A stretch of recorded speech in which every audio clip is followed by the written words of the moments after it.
Praise God and greetings to you all in the wonderful name of Jesus this evening. ದೇವರಿಗೆ ಸ್ತೋತ್ರ. ನಿಮ್ಮನ್ನೆಲ್ಲರಿಗೂ ನಾನು ಇವತ್ತು ಸಿಕ್ಕಿರೋದು ನನಗೆ ಆನಂದವಾಗಿದೆ. It's such a joy and pleasure to worship the Lord, and especially as you can feel the presence of the Lord this evening. ದೇವರ ಪ್ರಸನ್ನತೆ ಈ ಸಂಜೆ ಹೇಳವಾಗಿ ನಾವು ಅನುಭವಿಸ್ತಾ ಇದ್ದೀವಿ. ಇದು ನನಗೆ ಹರ್ಷ ತಂದಿದೆ. When you're going through this season of fasting, it is something so very noble, so important at the feet of the Lord. ನಾವು ದೇವರ ಪಾದದ ಹತ್ರ ಕುಳಿತುಕೊಳ್ಳುವ ಈ ಸಮಯ ನಾವು ಉಪವಾಸ ಪ್ರಾರ್ಥನೆಗಳಲ್ಲಿ ಇರುವಾಗ ಅದು ತುಂಬಾ ಮುಖ್ಯವಾಗಿದೆ. When you come with a commitment into the feet of the master, it's actually honoring him by giving him that glory. ಸಮರ್ಪಣೆಯಿಂದ ನಾವು ದೇವರ ಪಾದಕ್ಕೆ ಬರುವಾಗ ಅದು ದೇವರಿಗೆ ನಾವು ಮಹಿಮೆ ಸಲ್ಲಿಸುವ ರೀತಿಯಾಗಿರುತ್ತದೆ. It's so nice to see pastor introduce me with all those glorified terminology, but nothing like being a servant of the living God. Hallelujah. Amen. ಸಭಾಪಾಲಕರು ನನ್ನನ್ನ ಇದು ಅದು ಅಂತ ಅನೇಕ ಹೆಸರುಗಳಲ್ಲಿ ನಿಮಗೆಲ್ಲರಿಗೂ ಪರಿಚಯ ಮಾಡಿದ್ರು, ಆದರೆ ದೇವರ ಸೇವಕ ಎಂಬ ಹೆಸರು ನನಗೆ ಸಾಕು. Our duty and the purpose of our life is to give him the glory whenever possible. Amen. ನಮ್ಮ ಒಂದು ಕರ್ತವ್ಯ, ನಮ್ಮ ಒಂದು ಜವಾಬ್ದಾರಿ ಏನಂದ್ರೆ ಅದು ದೇವರಿಗೆ ಮಹಿಮೆ ಸಲ್ಲಿಸುವುದೊಂದೇ. When we just look at the news today, most of us are looking at Indo-Pakistan and the problems going on. ವಾರ್ತೆಗಳಲ್ಲಿ ನಾವು ನೋಡುವಾಗ ಭಾರತ ದೇಶ ಮತ್ತು ಪಾಕಿಸ್ತಾನದ ನಡುವೆ ಏನಾಗ್ತಾ ಇದೆ ಅಂತ ಹೆಚ್ಚಾಗಿ ನಾವು ನೋಡ್ತಾ ಇದ್ದೀವಿ. Yesterday night there was a lot of anxiety and all of us switched to glued to our televisions. ನಾವೆಲ್ಲರೂ ನಮ್ಮ ಒಂದು ಟಿವಿಗಳಿಗೆ ಅಂಟಿಕೊಂಡು ನೋಡ್ತಾ ಇದ್ವಿ. ಹೆಚ್ಚಾದ ಭಯದ ವಾತಾವರಣ ಸೃಷ್ಟಿಯಾಗಿದೆ ದೇಶದಲ್ಲಿ. So at this time the very purpose of fasting and prayer has to be aligned with the word of God to understand what is happening around us. ಇದೇ ರೀತಿಯಲ್ಲಿ ನಮ್ಮ ಉಪವಾಸ ಪ್ರಾರ್ಥನೆಗಳು ದೇವರ ವಾಕ್ಯಕ್ಕೆ ಅನುಗುಣವಾಗಿದ್ದಲ್ಲಿ ನಮ್ಮ ಸುತ್ತ ಏನು ನಡೀತಾ ಇದೆ ಅಂತ ನಾವು ಅರ್ಥ ಮಾಡ್ಕೊಳ್ಬಹುದು. Can we turn to the book of Matthew chapter 24 and the 6th verse please? The Matthew chapter 24 and verse number 6. When we look at that very verse details about what is actually happening in these end times and why we need to be careful about it. ನಾವು ಮತ್ತಾಯ ಸುವಾರ್ತೆ 24 6ನೇ ವಾಕ್ಯ ಓದಿಕೊಳ್ಳುವಾಗ Matthew chapter 24 verse 6 says, "You will hear of wars and rumors of wars. See that you are not troubled, for all these things must come to pass, but the end is not yet there." ಅದಲ್ಲದೆ ಯುದ್ಧಗಳಾಗುವುದನ್ನು, ಯುದ್ಧಗಳಾಗುವ ಸೂಚನೆ ಸುದ್ದಿಗಳನ್ನು ನೀವು ಕೇಳಬಹುದು. ಕಳವಳ ಪಡದಂತೆ ನೋಡಿಕೊಳ್ಳಿರಿ, ಏಕೆಂದರೆ ಹೀಗಾಗುವುದು ಅಗತ್ಯ, ಆದರೂ ಇದು ಇನ್ನೂ ಅಂತ್ಯಕಾಲವಲ್ಲ. Okay, when you read that same verse, let me ask you, how many of you were worried last night? ಈ ವಾಕ್ಯವನ್ನು ಓದುವಾಗ ನಾನು ನಿಮ್ಮನ್ನೆಲ್ಲರನ್ನು ಕೇಳಬೇಕು, ಯಾರಿಗೆಲ್ಲ ನಿಮಗೆ ಭಯದ ವಾತಾವರಣ ಬಂದಿತ್ತು ಮನಸ್ಸಲ್ಲಿ? All of us were worried last night. Everybody, including me. ಎಲ್ಲರೂ ನಾವು ಭಯದಲ್ಲಿ ಇದ್ವಿ. But see what the word of God says, see that you are not troubled. ಆದರೆ ವಾಕ್ಯವೇನು ಹೇಳುತ್ತದೆ? ಕಳವಳ ಪಡದಂತೆ ನೋಡಿಕೊಳ್ಳಿರಿ ಅಂತ ವಾಕ್ಯ ಹೇಳುತ್ತದೆ. Brother, sister, we need to understand the word of God in absolute clarity, because the Lord Jesus wants us to understand about the wars and things around us, but don't set your mind and sit as a worried person. That is not the calling over us. ನಾವು ದೇವರ ವಾಕ್ಯದ ನೆರಳಿನಲ್ಲಿ ನಾವು ಈ ವಾತಾವರಣವನ್ನು ನೋಡುವಾಗ ಭಯದ ವಾತಾವರಣ, ಕಳವಳ ಪಡುವುದು ಬೇಡ ಅಂತ ನಮಗೆ ಅರ್ಥ ಆಗುತ್ತೆ. These are all the signs of the end times, but a child of God knows that his God is alive. Hallelujah. ಇವೆಲ್ಲವೂ ಸೂಚನೆಗಳಾಗಿದೆ ಅಂತ್ಯಕಾಲಕ್ಕೆ, ಆದರೆ ದೇವರ ಮಕ್ಕಳಾಗಿ ನಾವು ಕಳವಳ ಪಡುವುದು ಬೇಡ. When you look at all this, the next verse, can you put verse number 7 please? It says, kingdom against kingdom, nation against nation, people against people. This is bound to happen. ಮುಂದುವರೆದು ನಾವು 7ನೇ ವಾಕ್ಯವನ್ನು ನೋಡುವಾಗ ಮತ್ತಾಯನ ಸುವಾರ್ತೆ 24, ಹೀಗಿರಲಾಗಿ ಜನರಿಗೆ ವಿರುದ್ಧವಾಗಿ ಜನರು, ರಾಜ್ಯಕ್ಕೆ ವಿರುದ್ಧವಾಗಿ ರಾಜ್ಯವು ಏಳುತ್ತದೆ, ಮತ್ತು ಅಲ್ಲಲ್ಲಿ ಭರಗಳು ಬರುವವು, ಅಲ್ಲಲ್ಲಿ ಭೂಕಂಪಗಳಾಗುವವು ಎಂದು Bhukamba, no, that's a nice word. How many news of Bhukamba did you hear in the last few days? ನೀವೆಲ್ಲರೂ ಭೂಕಂಪದ ವಾರ್ತೆಗಳನ್ನು ಕೇಳಿದ್ದೀರಾ ಕಳೆದ ವಾರಗಳಲ್ಲಿ? That is the reason why we need to understand with the evidence from the word of God that we are very clearly in the end times. ಇದೇ ಆಧಾರವಾಗಿದೆ. ಈ ಆಧಾರಗಳು ನಮ್ಮ ವಾಕ್ಯದಲ್ಲಿ ಬರೆಯಲ್ಪಟ್ಟಿದೆ. ಇದು ಅಂತ್ಯಕಾಲವನ್ನು ಸೂಚಿಸ್ತಾ ಇದೆ ಅಂತ. That means a fasting prayer like this of a church like New Life in Yelahanka at this point in time is something so very special and noble before the sight of God. ನಾವು ನಮ್ಮ ಸಭೆಯಾಗಿ ನಾವು ಉಪವಾಸ ಪ್ರಾರ್ಥನೆಗಳಲ್ಲಿ ಹೋಗುವ ಈ ಸಮಯ ನಿರ್ದಿಷ್ಟವಾಗಿ ಈ ಕಾಲದಲ್ಲಿ ಆಗುವುದು ತುಂಬಾ ವಿಶೇಷವಾಗಿದೆ, ಮುಖ್ಯವಾಗಿದೆ. We are not going to be worried about the missiles and all the technology and the problems that are happening there. Can we be worried about how we will be standing before the master when the time is getting close by? Hallelujah. ಈ ಒಂದು ಯುದ್ಧಗಳು, ಯುದ್ಧದ ವಾತಾವರಣ, ಯುದ್ಧದ ಉಪಕರಣಗಳನ್ನು ನೋಡಿ ನಾವು ಭಯಭೀತರಾಗುವುದು ಬೇಡ. ಆದರೆ ನಮ್ಮಲ್ಲಿ ಈ ಭಯವಿರಬೇಕು, ನಾವು ದೇವರ ಮುಂದೆ ನಮ್ಮನ್ನು ಹೇಗೆ ನಾವು ನಿಲ್ಲಬೇಕು ಅನ್ನೋದೇ ನಮ್ಮ ಭಯವಾಗಿರಬೇಕು. The Bible says don't be troubled but be careful about something else. ಕಳವಳಗೊಳ್ಳದಿರಿ, ಆದರೆ ನೀವು ಹುಷಾರಾಗಿರಿ ಬರುವ ಕೆಲವು ವಿಚಾರಗಳಿಗಾಗಿ. What do we have to be careful about? ನಾವು ಏನರ ಬಗ್ಗೆ ಹುಷಾರಾಗಿರಬೇಕು? Turn to the book of 1 Thessalonians chapter 4 and verse number 7 please. 1 ಥೆಸಲೋನಿಯ chapter 4 and verse 7. 4 ಮತ್ತು 7ನೇ ವಾಕ್ಯ. It says, I have called you unto holiness and not unto impurity. ದೇವರು ನಮ್ಮನ್ನು ಅಶುದ್ಧತೆಗೆ ಕರೆಯದೆ ಶುದ್ಧರಾಗಿರಿ ಎಂದು ಕರೆದಿದ್ದಾನೆ. Oh, what a beautiful word in the Bible. ಇದು ಎಂತ ಸುಂದರವಾದ ಒಂದು ವಾಕ್ಯ. The Lord has not called us unto unholiness but to be holy. He has not called us to uncleanness but to be holy. Hallelujah. ದೇವರು ನಮ್ಮನ್ನ ಅಶುದ್ಧರಾಗದಿರಿ ಶುದ್ಧರಾಗಿರಿ ಎಂದು ಕರೆದಿದ್ದಾನೆ ಅಂತ ತಿಳ್ಕೊಳ್ಳೋದೇ ಒಂದು ಹರ್ಷದಾಯಕ. How many of us this evening as we are worshiping here can say, brother, there is absolutely no uncleanness in me, exactly as the word of God in 1 Thessalonians says, I live a very very holy life. ಯಾರೆಲ್ಲ ನೀವು ಆರಾಧನೆ ನಡೆಸಕ್ಕೆ ಬಂದಿದ್ದೀರಾ, ನಿಮ್ಮ ಮನಸ್ಸಲ್ಲಿ ಹೇಳ್ತೀರಾ ನನ್ನಲ್ಲಿ ಅಶುದ್ಧ ಅನ್ನೋದೇ ಇಲ್ಲ, ನಾನು ಪರಿಶುದ್ಧನು ಅಂತ ನೀವು ಯಾರಾದ್ರೂ ಹೇಳಕ್ಕಾಗತ್ತಾ? Brother, sister, that is why the word of God said, when you hear about wars and rumors of war, don't start getting troubled in yourself, rather get troubled about the holiness that you don't have. Amen. ನಾವು ನಮ್ಮ ಒಳಗಿನ ಅಶುದ್ಧತೆಯ ಬಗ್ಗೆ ನಾವು ವಿಚಾರಗೊಳ್ಳಬೇಕು, ನಮ್ಮ ಸುತ್ತ ಆಗುವ ಯುದ್ಧಗಳ ಬಗ್ಗೆ ಅಲ್ಲ. Let me ask you one very very simple question.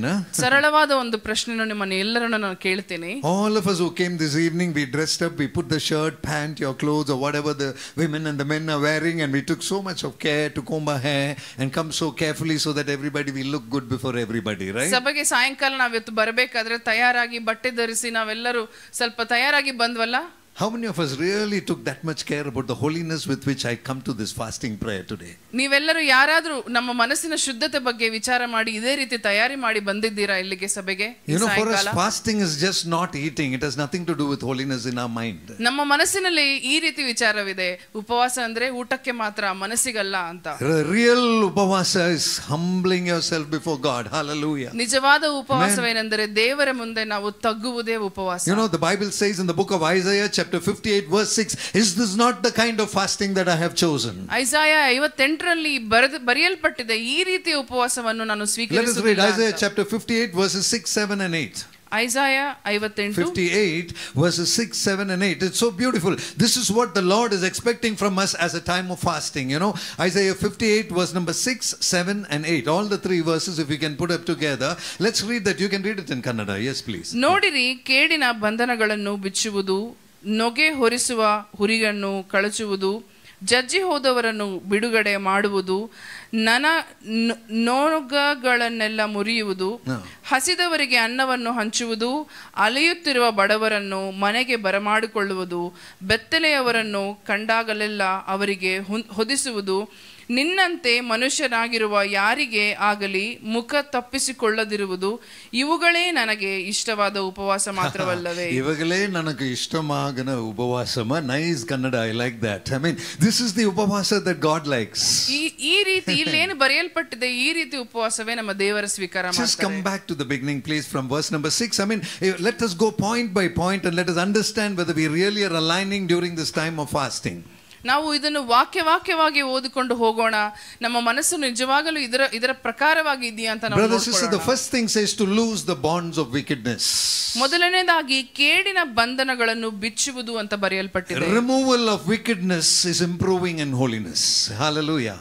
ನಾವು ನಮ್ಮ ಕೇಡನ್ನು ಬಿಚ್ಚುವುದೇ ಪರಿಶುದ್ಧತೆಗೆ ಹತ್ತಿರವಾಗುವುದು ಅಂತ ಬರೆಯಲ್ಪಟ್ಟಿದೆ. That is why the Lord has not called us unto impurity but unto holiness. ಇದೇ ರೀತಿ ದೇವರು ನಮ್ಮನ್ನು ಅಶುದ್ಧತೆಗೆ ಕರೆದಿಲ್ಲ, ಆದರೆ ಪರಿಶುದ್ಧತೆಗೆ ಕರೆದಿದ್ದಾನೆ. To undo the heavy burdens of other people. That means if somebody has got a problem, would you come on your fasting prayer and pray for that somebody? Hallelujah. ಬೇರೆಯವರ ಮನಸ್ಸಿನಲ್ಲಿ ಏನು ಬಾಧೆ ಇದೆಯೋ ಅದನ್ನು ಹೊತ್ತುಕೊಂಡು ಪ್ರಾರ್ಥನೆ ಮಾಡುವುದೇ ಉಪವಾಸ ಪ್ರಾರ್ಥನೆ ಆಗಿದೆ. Brother, sister, if Jesus can hang on the cross on the Good Friday when we were all meditating about the Lord on the cross, he said, Father, forgive them for they don't know what they're doing. If a man on the cross suffering out of punishment can tell Father, forgive them, how much can we do that today in the presence of God? Amen. ದೇವರು ಶಿಲುಬೆಯ ಮೇಲೆ ಅವರು ಇರುವಾಗ ಆ ನೋವಿನ ಪರಿಸ್ಥಿತಿಯಲ್ಲೂ ಸಹ ದೇವರೇ ಇವರು ಮಾಡುವುದವರಿಗೆ ತಿಳಿದಿಲ್ಲ, ಕ್ಷಮಿಸಿ ಅಂತ ಹೇಳುವಾಗ ಅಷ್ಟು ನೋವಿನಲ್ಲೂ ಯೇಸು ಸ್ವಾಮಿ ಕ್ಷಮಿಸುವುದಾದರೆ ನಾವು ಎಷ್ಟರು ಮಾತ್ರ ಮಾಡಬೇಕು. It says to let the oppressed go free. ಬಂಧನದಲ್ಲಿರುವರು ಬಿಚ್ಚು ಹೊರಗೆ ಹೋಗಲಿ ಅಂತ What ಹೇಳ್ತಾ did ಇದೆ. Jesus tell to the thief on the cross? He said, you will be with me in paradise today. ದೇವರು ಆ ಒಂದು ಶಿಲುಬೆಯ ಪಕ್ಕದಲ್ಲಿರುವವನಿಗೆ ಏನ್ ಹೇಳಿದ್ರು ಆ ಕಳ್ಳನಿಗೆ, ನೀನು ನನ್ನೊಟ್ಟಿಗೆ ಪರಲೋಕದಲ್ಲಿ ಇರ್ತೀಯ ಅಂತ ಹೇಳಿದ್ರು. Paradise is not a place for thief and robbers. Paradise is a place for holy people. ಪರಿಶುದ್ಧರಿಗೆ ಮಾತ್ರ ಇರುವ ಸ್ಥಳವಲ್ವಾ ಪರಲೋಕ, ಅದು ಕಳ್ಳರಿಗೆ ಅಲ್ಲವಲ್ವಾ? But if you can look at Jesus and see how he forgave even that thief on the cross and said, you will be with me in paradise, what a wonderful God we serve. Hallelujah. Let's give him the glory. Amen. ನೋಡಿ ಅವರು ತನ್ನ ಪಕ್ಕದಲ್ಲಿರುವ ಕಳ್ಳನನ್ನು ಸಹ ಕ್ಷಮಿಸಿ cruise ಮೇಲೆ ನೋವಿನ ಸಮಯದಲ್ಲೂ ದೇವರು ಅವನನ್ನು ಕ್ಷಮಿಸಿದರು. We worship a God like no other God. ನಾವು ಆರಾಧಿಸುವ ದೇವರು ಯಾರಿಗೂ ಹೋಲಿಸಲಿಕ್ಕೆ ಸಾಧ್ಯವಿಲ್ಲ. You know, a couple of days back when I was in my prayer time in my house, ನಾನು ಕೆಲವು ದಿನಗಳ ಹಿಂದೆ ನನ್ನ ಪ್ರಾರ್ಥನಾ ಸಮಯದಲ್ಲಿ ನನ್ನ ಮನೆಯಲ್ಲಿರುವಾಗ, you know, one word from the Bible, from the word of God that hit me very badly, which the Lord spoke to me personally. ಒಂದೇ ಒಂದು ಪದವು ನನ್ನ ದೇವರ ವಾಕ್ಯದಿಂದ ನನ್ನ ಭಾರಿಯಾಗಿ ನನ್ನ ಮನಸ್ಸಿಗೆ ಹೊಡೆಯಿತು. That was about forgiveness. ಅದು ಕ್ಷಮಿಸಲ್ಪಡುವುದರ ಬಗ್ಗೆ. How many of you have forgiven everybody in your life? ಯಾರೆಲ್ಲ ನೀವು ಎಲ್ಲರನ್ನು ನಿಮ್ಮ ಜೀವನದಲ್ಲಿ ಕ್ಷಮಿಸಿದ್ದೀರಾ? Pastor, that means must be a very holy church. ಇದು ತುಂಬಾ ಪರಿಶುದ್ಧವಾದ ಸಭೆಯಾಗಿದೆ. You know what the word of God says? Luke chapter 17 and the 4th verse, please. ಲೂಕ ಸುವಾರ್ತೆ 7:14. 17th chapter 4th verse. You see what Jesus says, how you got to forgive somebody, and that word was so very difficult for me to digest. Luke chapter 17 verse number 4. Can you put that up? You can read it in Kannada. ಅವನು ದಿನಕ್ಕೆ 7 ಸಾರಿ ನಿನಗೆ ತಪ್ಪು ಮಾಡಿ 7 ಸಾರಿಯೂ ನಿನ್ನ ಕಡೆಗೆ ತಿರುಗಿಕೊಂಡು ನಾನು ಪಶ್ಚಾತ್ತಾಪ ಪಡುತ್ತೇನೆ, ನನ್ನನ್ನು ಕ್ಷಮಿಸು ಎಂದು ಕೇಳಿಕೊಂಡರೆ ಅವನನ್ನು ಕ್ಷಮಿಸು ಎಂದು ಹೇಳಿದನು. Okay, sister, we can do that, huh? Yeah. See, if somebody sins against you 7 times a day, you know, it's the same person, same day, coming back to you 7 times and asking you sorry and repeating the same work. Jesus says, I tell you, you shall forgive him. How many are ready to do this? ಒಬ್ಬ ಮನುಷ್ಯನು ನಿಮ್ಮ ಮುಂದೆ ಬಂದು ದಿನಕ್ಕೆ 7 ಬಾರಿ ಒಂದೇ ತಪ್ಪನ್ನು ಮತ್ತೆ ಮಾಡಿ ಮತ್ತೆ ಕ್ಷಮಿಸು ಅಂತ ನೀವು ಕೇಳಿದ್ರೆ ನೀವು ಕ್ಷಮಿಸ್ತೀರಾ? ಅದರ ಕ್ಷಮಿಸಬೇಕು ಅಂತ ವಾಕ್ಯದಲ್ಲಿ ಬರೆಯಲ್ಪಟ್ಟಿದೆ. You know, pastor and me, because we preach, we will put little show as if we're doing it 3-4 times, but really no. ನಾವು ಸಭಾಪಾಲಕರು ಇಲ್ಲಿ ನಿಂತು ಪ್ರವಚನ ಹೇಳೋರು ನಾವು ಮಾಡ್ತೀವಿ ಅಂತ ನಿಮ್ಗೆ ಕಾಣಿಸಬಹುದು, ಆದ್ರೆ ನಾವು ಮಾಡಕ್ಕಾಗಲ್ಲ. The rest of us who go to work in our offices, we know how many times we forgive. God bless us. ಎಲ್ಲರೂ ಕೆಲಸಕ್ಕೆ ಹೋಗುವ ನಮ್ಮೆಲ್ಲರಿಗೂ ಗೊತ್ತಿದೆ ನಾವು ಬೇರೆಯವರನ್ನ ಎಷ್ಟು ಸರಿ ಕ್ಷಮಿಸ್ತೀವಿ ಅಂತ. Okay, once okay, I am a Christian, okay, forgive, go. ನಾನು ಕ್ರೈಸ್ತವನಾಗಿದ್ದೀನಿ, ಒಂದು ಸರಿ ಕ್ಷಮಿಸ್ತೀನಿ, ಹೋಗು ಅಂತ ಹೇಳ್ತೀನಿ. Second time, okay, I belong to New Life Fellowship, go. ನಾನು ನ್ಯೂ ಲೈಫ್ ಸಭೆಗೆ ಸೇರಿದ್ದೇನೆ, 2 ಬಾರಿ ಕ್ಷಮಿಸ್ತೀನಿ, ಹೋಗು ಅಂತ ಹೇಳ್ತೀನಿ. Third time, okay, my wife will ask me, so it's okay, fine. ನನ್ನ ಹೆಂಡತಿ ನನ್ನ ಕೇಳ್ತಾಳೆ, ಅದಕ್ಕೆ 3ನೇ ಸರಿ ಕ್ಷಮಿಸ್ತೀನಿ ಅಂತ ಹೇಳ್ಬೋದು. Fourth time, no New Life, no pastor, no Christian, everything is over. 4ನೇ ಬಾರಿಗೆ ಬರುವಾಗ ಸಭೆ ಇಲ್ಲ, ಹೆಂಡತಿ ಇಲ್ಲ, ನ್ಯೂ ಲೈಫ್ ಇಲ್ಲ, ಏನೂ ಇಲ್ಲ. Nobody will forgive like this. I tell you, brothers and sisters, if we have the Bible with us and the word of the Lord Jesus instructing us, what are we living like then?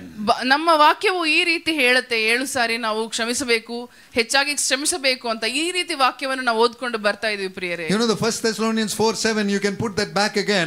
It said, God has not called us unto unholiness, but unto purity, unto holiness. ಥೆಸಲೋನಿಕದಲ್ಲಿ ಹೀಗೆಂತ ಬರೆದಿದೆ, ದೇವರು ನಮ್ಮನ್ನು ಪರಿಶುದ್ಧತೆಗೆ ಕರೆದಿದ್ದಾನೆ, ಅಶುದ್ಧತೆಗೆ ಅಲ್ಲ ಅಂತ ಬರೆಯಲ್ಪಟ್ಟಿದೆ. Let me tell you, everybody that is seated in this church this evening for a time of prayer, if God has called you to not unto impurity, but unto holiness, and you still carry impurity, have you really come for a fasting prayer? ನೀವೆಲ್ಲರೂ ಸಭೆಯಲ್ಲಿ ಕೂತಿರೋ ಜನರೇ, ನಿಮ್ಮನ್ನು ಕೇಳ್ತೀನಿ, ದೇವರು ನಮ್ಮನ್ನು ಪರಿಶುದ್ಧತೆಗೆ ಕರೆದಿದ್ದಾನೆ, ಅಶುದ್ಧತೆಯನ್ನು ನೀವು ಹೊತ್ತುಕೊಂಡು ಬಂದಿರೋದಾದರೆ ನಿಜವಾಗೂ ನೀವು ಸಭೆಗೆ ಬಂದಿದ್ದೀರಾ? The Bible says, the Lord says, be holy because I am holy. ದೇವರು ಹೇಳ್ತಾ ಇದ್ದಾರೆ, ನಾನು ಪರಿಶುದ್ಧನು, ನೀವು ಪರಿಶುದ್ಧರಾಗಿರಿ ಅಂತ ದೇವರು ಹೇಳ್ತಾ ಇದ್ದಾರೆ. The Bible says, blessed are the pure in heart, for they will see God. ಮನಸ್ಸಲ್ಲಿ ಶುದ್ಧತೆ ಇರುವವರು ಧನ್ಯರು ಅಂತ ಯೇಸು ಸ್ವಾಮಿ ನಮಗೆ ಹೇಳಿಕೊಟ್ಟಿದ್ದಾರೆ. The Bible says, be perfect as your heavenly Father is perfect. ನೀವು ಸಂಪೂರ್ಣರಾಗಿರಿ, ನಾನು ಸಂಪೂರ್ಣನು ಅಂತ ದೇವರು ಹೇಳಿದ್ದಾರೆ ವಾಕ್ಯದಲ್ಲಿ. If my life has nothing to do with the word of this Bible, what respect am I giving to my God? ನಾನು ವಾಕ್ಯದ ಮುಖಾಂತರ ನನ್ನ ಜೀವನವಿಲ್ಲದೆ ಇದ್ದರೆ ನಾನು ವಾಕ್ಯಕ್ಕೆ ಕೊಡುವ ಮರ್ಯಾದೆ ಆದರೂ ಏನು? This evening, brothers and sisters, can I tell you something absolutely clear through the grace of the Holy Spirit? ದೇವರು ಕೊಟ್ಟ ಕೃಪಾನುಸಾರವಾಗಿ ನಾನು ನಿಮ್ಮೆಲ್ಲರಿಗೂ ಒಂದು ಹೇಳಲು ಇಚ್ಛಿಸ್ತಾ ಇದ್ದೇನೆ. 1 Thessalonians 4, the next verse, you know, the 8th verse says, if you disrespect this commandment of God to live a holy life, you're not disrespecting man, but you're disrespecting the very God that gave you the Holy Spirit. Look at that on your screen now. ಮುಂದುವರೆದು 8ನೇ ವಾಕ್ಯದಲ್ಲಿ ಹೀಗೆ ಬರೆಯಲ್ಪಟ್ಟಿದೆ, ಹೀಗಿರಲು ಈ ಮಾತನ್ನು ತಿರಸ್ಕರಿಸುವವನು ಮನುಷ್ಯರನ್ನು ಮಾತ್ರವಲ್ಲದೆ ನಿಮಗೆ ಪವಿತ್ರಾತ್ಮರನ್ನು ದಯಪಾಲಿಸಿದ ದೇವರನ್ನು ತಿರಸ್ಕರಿಸುವವನಾಗಿದ್ದಾನೆ. If you're rejecting a holy life, that means you're rejecting the Lord who gave you the Holy Spirit. Amen. ನೀವು ಪರಿಶುದ್ಧತೆಯ ಜೀವನವನ್ನು ತಿರಸ್ಕರಿಸಿ ನಡೆಯುವಾಗ ಅದು ಪವಿತ್ರಾತ್ಮನನ್ನೇ ತಿರಸ್ಕರಿಸಿ ನಡೆಯುವ ರೀತಿಯಾಗಿದೆ. Brothers and sisters, we have to be very, very sensitive to the word of God. We can come here, lift our hands and say hallelujah. You can sing in tongues. You can worship God. The music will be nice. You feel like dancing, jumping. It feels like the presence of God is mighty. Everything is wonderful and nice. But it is useless if you cannot worship without holiness in you. ನಾವು ಪರಿಶುದ್ಧತೆಯಲ್ಲಿ ದೇವರನ್ನು ಆರಾಧಿಸದೆ ಹೋದರೆ ನಾವು ಮಾಡುವ ಬೇರೆ ಎಲ್ಲಾ ರೀತಿಗಳು ಹಾಡುಗಳು ನಮ್ಮ ತೋರ್ಪಡಿಕೆ ಮಾತ್ರವೇ ಆಗುತ್ತದೆ. The Bible says worship the Lord in the beauty of holiness. ದೇವರು ಹೇಳ್ತಾ ಇದ್ದಾರೆ ನನ್ನ ಪರಿಶುದ್ಧತೆಯ ಸುಂದರತೆಯಲ್ಲಿ ನೀವು ನನ್ನ ಆರಾಧಿಸಿ ಅಂತ. If I'm not careful about my holiness in my life, any other achievement in life is no good. ನನ್ನ ಪರಿಶುದ್ಧತೆಯ ಬಗ್ಗೆ ನಾನು ತುಂಬಾ ಅದರ ಬಗ್ಗೆ ಪರಿಗಣಿಸದೇ ಇದ್ದರೆ ನಾನು ಬೇರೆ ಯಾವ ಒಂದು ಸಾಧನೆಯೋ ಅದು ವ್ಯರ್ಥವಾಗಿ. The only one thing that matters, the only one currency that works in God's presence is holiness. ದೇವರ ಮುಂದೆ ಚಲಾವಣೆಯಾಗುವ ಒಂದೇ ನಾಣ್ಯ ಅದು ಪರಿಶುದ್ಧತೆ. And without holiness we can never stand in the presence of God. ಪರಿಶುದ್ಧತೆ ಇಲ್ಲದೆ ದೇವರ ಪ್ರಸನ್ನತೆಯಲ್ಲಿ ನಾವು ಯಾವಾಗಲೂ ನಿಲ್ಲಲಿಕ್ಕೆ ಸಾಧ್ಯವೇ ಇಲ್ಲ. Can you put up Matthew chapter 5 verse number 48 please, the last verse of that chapter. Matthew chapter 5 the 48th verse, it says be holy or be perfect as your heavenly Father is perfect. What a beautiful word is that. ಆದುದರಿಂದ ಪರಲೋಕದಲ್ಲಿರುವ ನಿಮ್ಮ ತಂದೆಯ ಪರಿಪೂರ್ಣವಾಗಿರುವನು ಹಾಗೆಯೇ ನೀವು ಪರಿಪೂರ್ಣರಾಗಿರಿ ಎಂದು ಬರೆಯಲ್ಪಟ್ಟಿದೆ. ಪರಿಪೂರ್ಣರಾಗಿರಬೇಕು. You have to be perfect in the presence of God. Brother, sister, if the Bible has a word like that, so I mean no Matthew 5 verse 48, chapter 5 verse 48, you have to be perfect as your heavenly Father is perfect.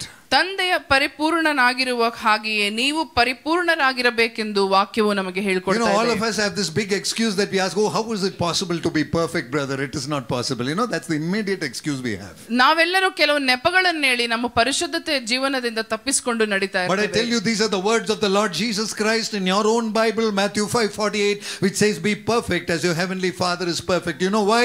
If you can't be like the expectation of the heavenly Father, you are insulting him with the impurity that you carry in your life, you like it or not. ವಾಕ್ಯದಲ್ಲಿ ಬರೆದಿರೋ ಪ್ರಕಾರ ನಾವು ಪರಿಶುದ್ಧದ ಕಡೆ ನಮ್ಮ ಗಮನ ಹರಿಸದೆ ಹೋದರೆ ಆ ಪರಿಶುದ್ಧನಾಗಿರೋ ನಮ್ಮ ದೇವರಿಗೆ ಮರ್ಯಾದೆ ಕೊಡದ ರೀತಿಯಾಗಿರುತ್ತದೆ. If you disregard holiness in your life, you are disregarding the Lord who gave you the Holy Spirit.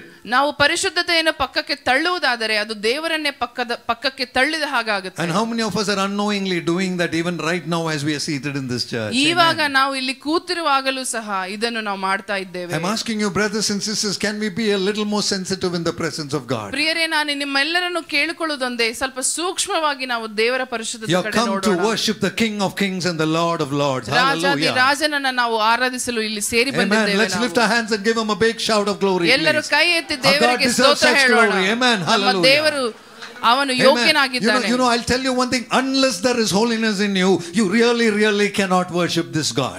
ನಿಜವಾಗಲೂ ನಿಮ್ಮ ಮನಸ್ಸಿನಲ್ಲಿ ಪರಿಶುದ್ಧತೆ ಇರದೆ ಹೋದರೆ ನಾವು ದೇವರನ್ನು ಆರಾಧಿಸಲು ಸಾಧ್ಯವಿಲ್ಲ. Even Jesus was careful in the days he lived on this earth. ಯೇಸು ಪ್ರಭು ಮನುಷ್ಯನಾಗಿ ಈ ಜೀವನದಲ್ಲಿ ನಡೆದು ಹೋದಾಗಲೂ ಆತನು ತುಂಬಾ ಸೂಕ್ಷ್ಮವಾಗಿ ನಡೆದನು. Look at the book of Hebrews chapter 5 and verse number 7. It will tell you how Jesus lived. ಇಬ್ರಾಯರಿಗೆ ಬರೆದ ಪುಸ್ತಕವನ್ನು ನೋಡಿ. Hebrews chapter 5 and verse number 7. When during the days of Jesus' life on earth, while he was in his flesh, it talks about the way that he lived. You can read it, sister. Yes, please. ಕ್ರಿಸ್ತನು ತಾನೇ ಭೂಲೋಕದಲ್ಲಿ ಮನುಷ್ಯನಾಗಿ ಜೀವಿಸಿದ್ದ ಕಾಲದಲ್ಲಿ ಮರಣದಿಂದ ತಪ್ಪಿ ಕಾಪಾಡಲು ಶಕ್ತನಾಗಿರುವ ಆತನಿಗೆ ಗಟ್ಟಿಯಾಗಿ ಮೊರೆಯಿಡುತ್ತಾ ಕಣ್ಣೀರು ಸುರಿಸುತ್ತಾ ಪ್ರಾರ್ಥನೆ ವಿಜ್ಞಾಪನೆಗಳನ್ನು ಸಮರ್ಪಿಸಿದನು. ದೇವರು ಮೇಲಣ ಭಯಭಕ್ತಿಯ ನಿಮಿತ್ತ ಆತನ ಪ್ರಾರ್ಥನೆಯನ್ನು ದೇವರು ಕೇಳಿದನು. You see that word? During the days of Jesus' life in his flesh, when he had offered prayers and supplications with tears, that means, brother, sister, Jesus did not have an enjoyable life. ಕ್ರಿಸ್ತನು ತಾನೇ ಭೂಲೋಕದಲ್ಲಿರುವಾಗ ಕಣ್ಣೀರಿನ ಮುಖಾಂತರ ಗಟ್ಟಿಯಾಗಿ ಮೊರೆ ಇಡುತ್ತಾ ವಿಜ್ಞಾಪನೆಗಳನ್ನು ದೇವರಿಗೆ ಮಾಡಿದನು ಅಂತ ಬರೆಯಲ್ಪಟ್ಟಿದೆ. We think Jesus had an enjoyable life. If he just calls the Father, angels will come and everything was automatic. No way, brothers. ನಮಗೆಲ್ಲ ಅನಿಸುತ್ತೆ ಯೇಸು ಸ್ವಾಮಿ ಒಂದು ಮಾತು ಹೇಳಿದರೆ ಪರಲೋಕದಿಂದ ಇಷ್ಟು ದೇವದೂತರು ಬರ್ತಾ ಇತ್ತು ಅಂತ ನೀವು ಅನ್ಕೋಬೇಡಿ. ಆ ರೀತಿ ಅಲ್ಲ. He cried with vehement cries and tears to the one who could save him from death. That means Jesus was crying crying for a holy life. ಕಣ್ಣೀರು ಸುರಿಸುತ್ತಾ ಪ್ರಾರ್ಥನೆ ವಿಜ್ಞಾಪನೆಗಳನ್ನು ಸಮರ್ಪಿಸಿದನು ಅಂತ ಬರೆಯಲ್ಪಟ್ಟಿದೆ. ದೇವರು ಕಣ್ಣೀರಿನಿಂದ ವಿಜ್ಞಾಪನೆಗಳನ್ನು ದೇವರಿಗೆ ಸಲ್ಲಿಸ್ತಾ ಇದ್ರು. Jesus was crying for holiness and the Father God heard his prayers only because of his godly fear. I tell you, brother, sister, being the Son of God, there was no other way his prayer can be heard. That is only through holiness and godly fear. ದೇವರ ಮಗನಾಗಿ ಯೇಸು ಸ್ವಾಮಿ ಭೂಲೋಕದಲ್ಲಿರುವಾಗ ತನ್ನ ಪರಿಶುದ್ಧತೆಯ ಮುಖಾಂತರ ಮಾತ್ರವೇ ತಾನು ವಿಜ್ಞಾಪನೆಗಳನ್ನು ಸಲ್ಲಿಸಬಹುದಾಗಿತ್ತು. ಇಲ್ಲದೇ ಇದ್ದರೆ ಆ ವಿಜ್ಞಾಪನೆಗಳನ್ನು ದೇವರು ಕೇಳಿ ಅದಕ್ಕೆ ಮಾತ್ರ ಪ್ರಾರ್ಥನೆಗೆ ಉತ್ತರ ಕೊಟ್ಟರು. If that Jesus is your example in life today, you and I better copy the same way of living. ನಿಜವಾಗಲೂ ಯೇಸು ಸ್ವಾಮಿ ನಮ್ಮ ಉದಾಹರಣೆ ಆಗಿದ್ದರೆ ಈ ಉದಾಹರಣೆಯನ್ನು ನಾವು ಹಿಡಿದುಕೊಂಡು ನಡೆಯಬೇಕಾಗಿದೆ ಜೀವನದಲ್ಲಿ. You know, in one more place in the Bible, when Jesus sent the 12 disciples for ministry, he prayed. ಇನ್ನೊಂದು ಭಾಗದಲ್ಲಿ ನಾವು ನೋಡಬಹುದು 12 ಶಿಷ್ಯರನ್ನು ಕಳಿಸುತ್ತಾ ಯೇಸು ಸ್ವಾಮಿ ಹೀಗೆ ಪ್ರಾರ್ಥನೆ ಮಾಡಿದ್ದಾರೆ. You know, that was a very special prayer that he prayed to the Father. ಅದೊಂದು ವಿಶೇಷವಾದ ಪ್ರಾರ್ಥನೆ ಆಗಿದೆ, ಯೇಸು ಸ್ವಾಮಿ ತಂದೆಗೆ ಸಮರ್ಪಿಸಿದ್ದಾರೆ. Will you turn to the book of John chapter 17 verses 18 and 19? ಯೋಹಾನನ ಪುಸ್ತಕ 17th chapter 18 and 19th verse. 17ನೇ ಭಾಗ. 17th chapter 18 and 19 verses. ನೀನು ನನ್ನನ್ನು ಲೋಕಕ್ಕೆ ಕಳಿಸಿದಂತೆಯೇ ನಾನು ಸಹ ಇವರನ್ನು ಲೋಕಕ್ಕೆ ಕಳಿಸುತ್ತಿದ್ದೇನೆ. ಇವರು ನಿಜವಾಗಿ ಪ್ರತಿಷ್ಠಿತರಾಗಬೇಕೆಂದು ನನ್ನನ್ನು ನಾನೇ ಇವರಿಗೋಸ್ಕರ ಪ್ರತಿಷ್ಠಿಸಿಕೊಂಡಿದ್ದೇನೆ. How can Jesus pratisthify him? Come on, look at that verse. It says, Lord, I am sending them into the world as much as you have sent me, but Father, for their sake I sanctify myself that they may be sanctified in the truth. Hallelujah. ದೇವರ ಯೇಸು ಸ್ವಾಮಿ ಶಿಷ್ಯರನ್ನು ಲೋಕಕ್ಕೆ ಕಳಿಸುವ ಮುಂಚೆ ದೇವರೇ ನನ್ನನ್ನೇ ನಾನು ನಿಜವಾಗಿ ಪ್ರತಿಷ್ಠಿಸಿಕೊಳ್ಳುತ್ತೇನೆ ಅಂತ ಹೇಳಿರೋ ಒಂದು ಮುಖ್ಯ ವಿಚಾರವನ್ನು ನಾವು ಇಲ್ಲಿ ನೋಡ್ತೇವೆ. Tell me one reason why Jesus should sanctify. What was the sin in him? Tell me one reason. ನಿಮಗೆ ಗೊತ್ತಿರೋ ಒಂದು ಕಾರಣ ನೀವು ಹೇಳಿ. ಯೇಸು ಸ್ವಾಮಿ ಯಾಕೆ ಪ್ರತಿಷ್ಠೆ ಮಾಡಿಕೊಳ್ಳಬೇಕಾಗಿತ್ತು? Why does Jesus have to become holier than what he was? He was already holy. ಅವರು ಯೇಸು ಸ್ವಾಮಿ ಆಗಲೇ ಪರಿಶುದ್ಧನು ಮತ್ತು ಪರಿಶುದ್ಧತೆ ಹೊಂದಿಕೊಳ್ಳುವ ಪರಿಸ್ಥಿತಿ ಏನಿತ್ತು ಯೇಸು ಸ್ವಾಮಿಗೆ? Brother, sister, if Jesus came to the feet of the Father and said, please sanctify me, how much more you and me have to cry in the presence of God. Hallelujah. ಯೇಸು ಸ್ವಾಮಿ ದೇವರ ಪಾದದ ಹತ್ರ ಕುಳಿತುಕೊಂಡು ನನ್ನನ್ನು ಪ್ರತಿಷ್ಠಿಸು ಅಂತ ಬೇಡುವಾಗ ನಾವೆಷ್ಟು ಬೇಡಿಕೊಳ್ಳಬೇಕು ದೇವರ ಪಾದದ ಹತ್ರ ಕುಳಿತುಕೊಂಡು ಪ್ರತಿಷ್ಠಿಸಬೇಕು. You know, the fact of the matter is we don't understand the importance of holiness as much as Jesus did. ಕಾರಣವೇನೆಂದರೆ ಪರಿಶುದ್ಧತೆಯ ಮುಖ್ಯತೆಯನ್ನು ನಾವು ಯೇಸು ಸ್ವಾಮಿ ಅರಿತ ರೀತಿಯಲ್ಲಿ ಅರಿತುಕೊಂಡಿಲ್ಲ ಇನ್ನು. You know, for us and all, holiness is not important. My child's education, my salary, my designation, you know, my comfort in life, my health in my body, the house that I have, the car that I own, these are more important for us. ನಮ್ಮೆಲ್ಲರಿಗೂ ಪರಿಶುದ್ಧತೆಗಿಂತ ಹೆಚ್ಚಾಗಿ ನಮ್ಮ ಉದ್ಯೋಗಗಳು, ನಮ್ಮ ವ್ಯಾಪಾರಗಳು, ನಮ್ಮ ಕುಟುಂಬಗಳು, ನಮ್ಮ ಮಕ್ಕಳು, ನಮ್ಮ ವ್ಯಾಪಾರ ಮತ್ತು ಹಣಕಾಸೇ ಹೆಚ್ಚಾಗಿದೆ. We are more interested in wisdom, we are more interested in money, we are more interested in knowledge, we are more interested in property. ನಮಗೆ ತಿಳುವಳಿಕೆಗಳು, ನಮಗೆ ಬರುವ ಜ್ಞಾನ ಮತ್ತು ಹಣ, ನಮ್ಮ ಆರೋಗ್ಯ, ಇದರ ಬಗ್ಗೆ ನಮ್ಮ ಗಮನವಿದೆ ಹೊರತು ಪರಿಶುದ್ಧತೆ ಕಡೆ ನಮ್ಮ ಗಮನವಿಲ್ಲ. Okay, tell me, how many of you are proud when your children get admission to good college and then they go to the UK and the US? How many of you? ಯಾರೆಲ್ಲ ಹೆಮ್ಮೆ ಪಡ್ತೀರಾ ನಿಮ್ಮ ಮಕ್ಕಳು ದೊಡ್ಡ ದೊಡ್ಡ ವಿದೇಶಗಳ ಕಾಲೇಜ್ಗಳಲ್ಲಿ ಸ್ಥಳದಲ್ಲಿ seat ಸಂಪಾದಿಸಿಕೊಂಡ್ರೆ? How many of you are happy when your children or your father or your mother get promoted to that senior position because of the effort and energy and wisdom and intelligence that they had? ಅವರಿಗಿರುವ ಜ್ಞಾನ, ಅವರು ಪಟ್ಟ ಪರಿಶ್ರಮಕ್ಕೆಲ್ಲ ಅವರು ಕಾರಣರಾಗಿ ಅವರಿಗೆ ಒಂದು ಒಳ್ಳೆ ಹುದ್ದೆ ಸಿಕ್ಕುವುದಾದ್ರೆ ನಿಮಗೆಲ್ಲ ಖುಷಿ ಆಗುತ್ತಲ್ವಾ? How many of us are really, really proud when we buy that new car, that new house, that new property, that big investment that we made? ನೀವೆಲ್ಲರೂ ಎಷ್ಟು ಜನ ಹೆಮ್ಮೆ ಪಡ್ತೀರಾ ಹೊಸ ಮನೆಗೋಸ್ಕರ, ಹೊಸ ಕಾರಿಗೋಸ್ಕರ ನೀವು ಹಾಕಿರೋ ಹೂಡಿಕೆ ಒಳ್ಳೆ ಲಾಭ ತಂದಾಗ ಎಷ್ಟೆಲ್ಲ ಖುಷಿ ಪಡ್ತೀರಾ ನೀವು? This is normal with every human being. Don't worry about it. ಇದು ಮನುಷ್ಯನಿಗೆ ಸಹಜ ಸಾಮಾನ್ಯವಾಗಿರುವ ಒಂದು ಖುಷಿ. And when God blesses you, he will bless you with all the wisdom, knowledge, happiness, property, everything. ದೇವರು ನಿಮ್ಮನ್ನು ಆಶೀರ್ವದಿಸುವಾಗ ಸಂಪೂರ್ಣವಾಗಿ ಇದೆಲ್ಲ ಸೇರಿಸಿ ನಿಮಗೆ ಆಶೀರ್ವಾದ ಕೊಡ್ತಾರೆ. But you have to be careful about one small thing in that place. ನೀವೆಲ್ಲರೂ ಸೂಕ್ಷ್ಮವಾಗಿ ಒಂದು ವಿಚಾರಕ್ಕೋಸ್ಕರ ನೀವು ಗಮನಿಸಿ ನೋಡಬೇಕು. Let me show it to you from the Bible only. Turn your Bibles to the book of Jeremiah chapter 9. ಯೆರೆಮೀಯನ ಪುಸ್ತಕ, book of Jeremiah chapter 9 verse number 23 and 24. Jeremiah 9, 23 and 24. 23. Chapter 23. Chapter 9, verse 23. Yeah, chapter 9, verse 23 and 24.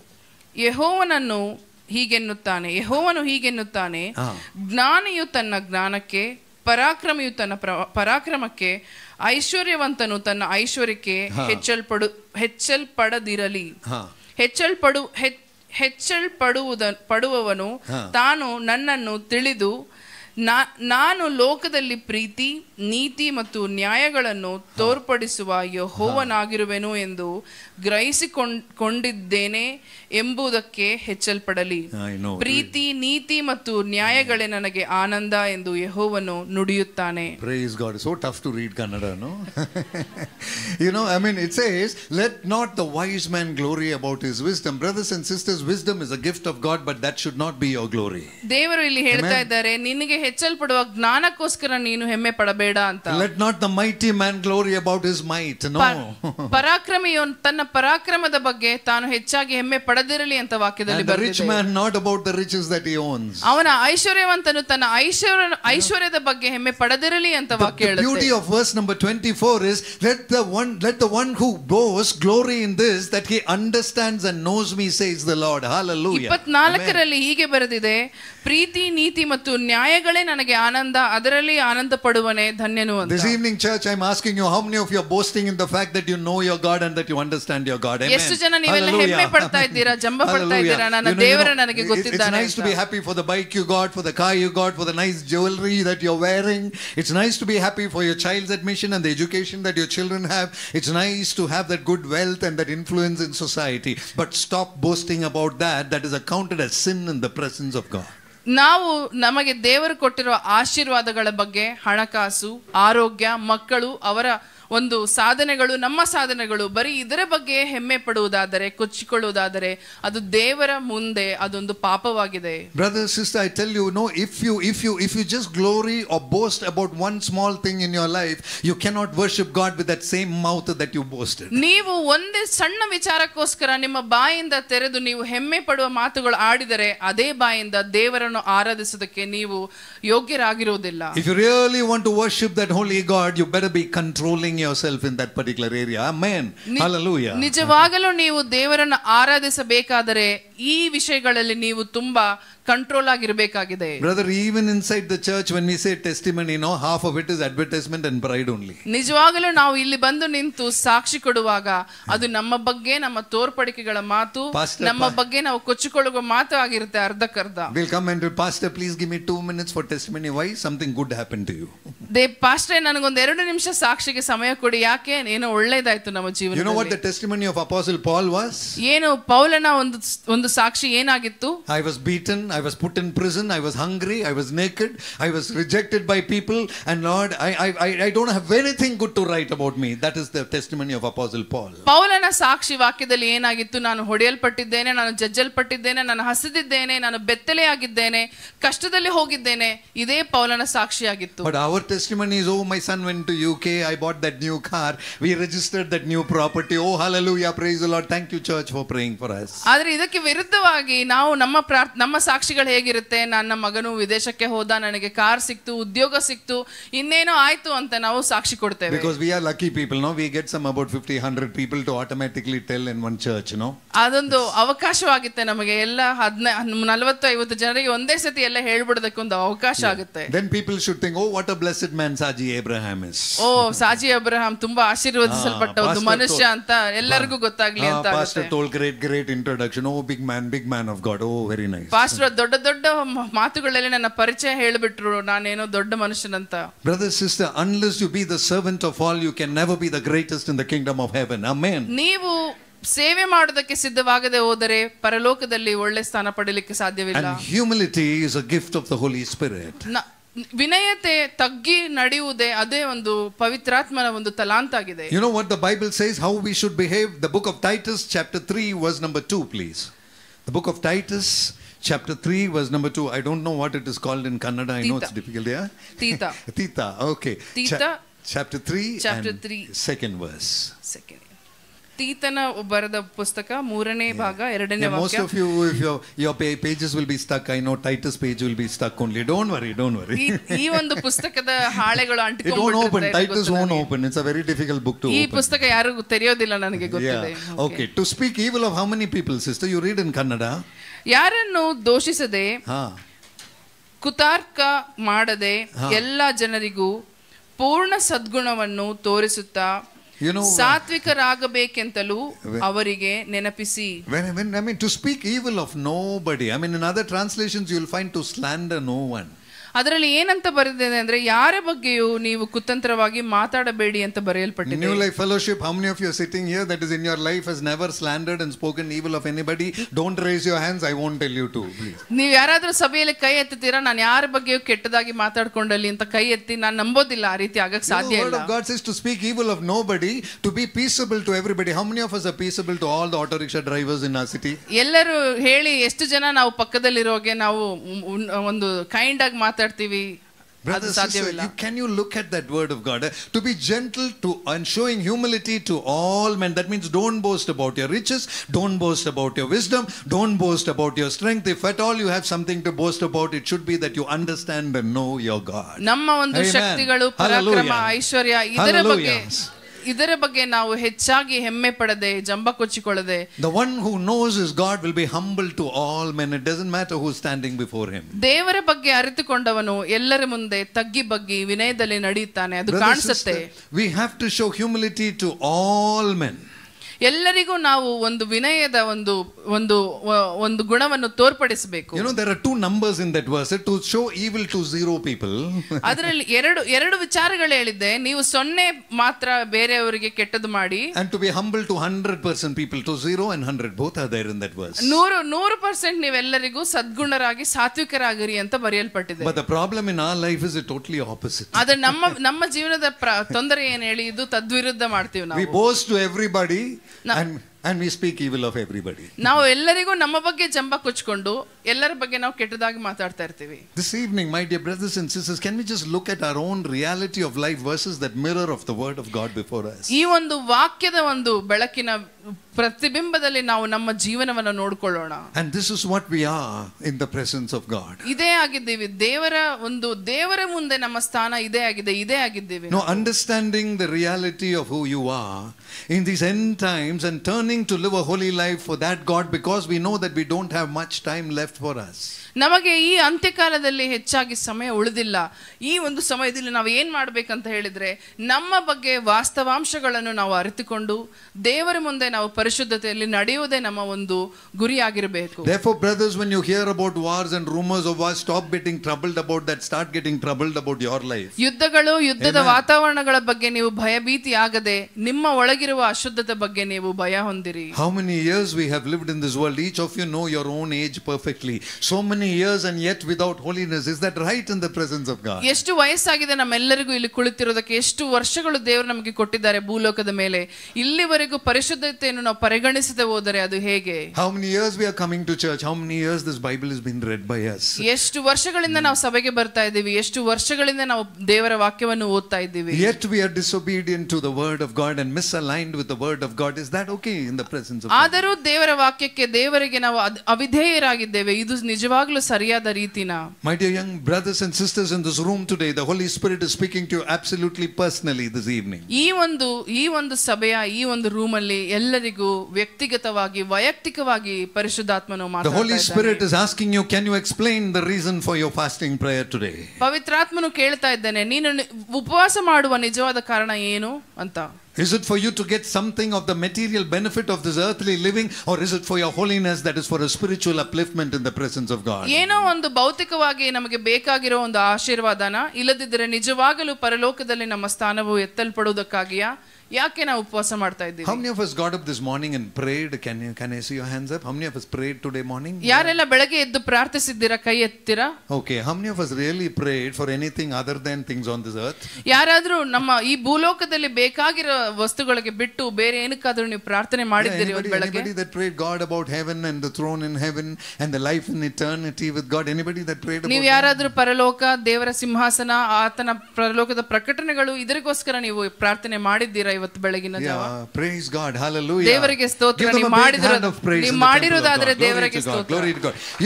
You know what the Bible clearly teaches us? Turn to Colossians chapter 3 and the first verse, please. Colossians 3 verse number 1.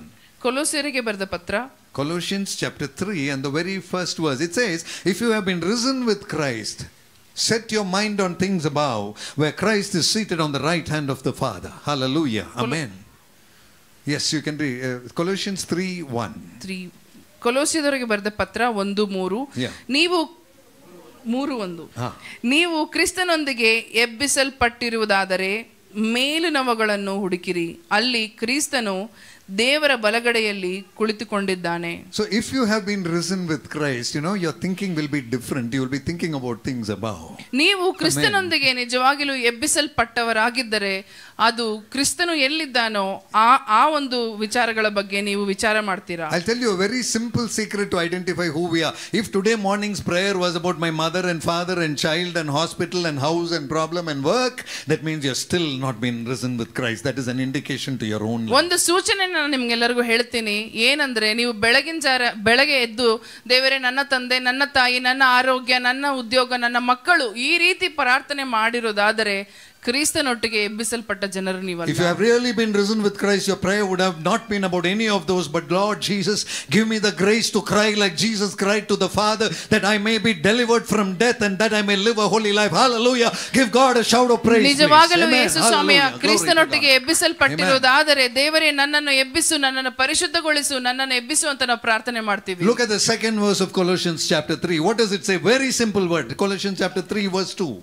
ಎರಡನೇ ವಾಕ್ಯ, ಭೂಲೋಕದಲ್ಲಿರುವಂತವುಗಳ ಬಗ್ಗೆ ಅಲ್ಲ, ಪರಲೋಕದಲ್ಲಿರುವಂತವುಗಳ ಬಗ್ಗೆ ಯೋಚಿಸಿರಿ. Why that kind of a verse in the Bible, pastor? God knows that we don't understand. ಯಾಕೆ ಈ ರೀತಿ ವಾಕ್ಯ ಇದೆ ಅಂದ್ರೆ ನಮಗೆ ಅರ್ಥ ಆಗೋದಿಲ್ಲ, ಅದಕ್ಕೆ ಈ ರೀತಿ ವಾಕ್ಯಗಳು. Set your mind on things above, not on things of the earth. ಪರಲೋಕದಲ್ಲಿರುವುದರ ಬಗ್ಗೆ ಯೋಚಿಸಿ, ಭೂಲೋಕದಲ್ಲಿರುವುದರ ಬಗ್ಗೆ ಅಲ್ಲ. If that verse, no, if that not on things of the earth is not there, don't you understand English?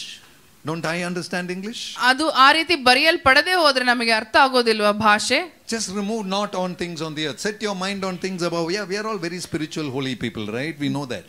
ಭೂಲೋಕದಲ್ಲಿ ಇರುವಂತವುಗಳ ಬಗ್ಗೆ ಅಲ್ಲ ಅಂತ ಬರೆಯದೆ ಹೋದರೆ ನಾವು ಅದರ ಬಗ್ಗೆ ಚಿಂತೆ ಮಾಡಬೇಕಾ? My dear brothers and sisters, if the Bible says don't set your mind on things of the earth, what are you doing today?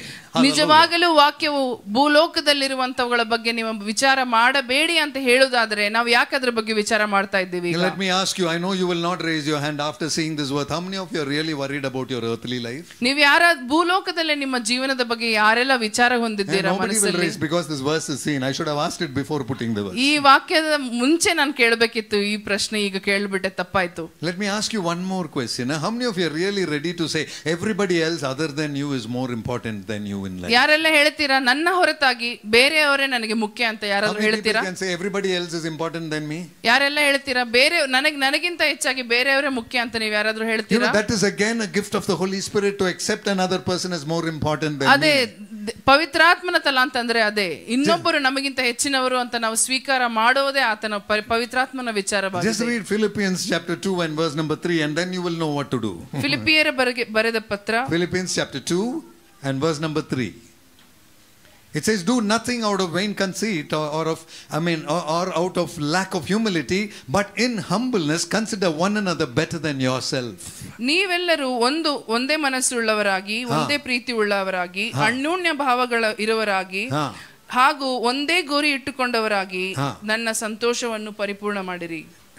Yeah, look at that. Let nothing be done out of selfish ambition or of conceit, but in lowliness of mind, which means humility, esteem each other better than himself. This is the word of God, brother, sister. ಸ್ವಾರ್ಥದಿಂದಾಗಲಿ ಒಣ ಹೆಮ್ಮೆಯಿಂದಾಗಲಿ ಯಾವುದನ್ನು ಮಾಡದೆ ಪ್ರತಿಯೊಬ್ಬನು ದೀನ ಭಾವದಿಂದ ಮತ್ತೊಬ್ಬರನ್ನು ತನಗಿಂತಲೂ ಶ್ರೇಷ್ಠರೆಂದು ಎಣಿಸಲಿ. ಮತ್ತೊಬ್ಬರು ತನಗಿಂತಲೂ ಶ್ರೇಷ್ಠನ್.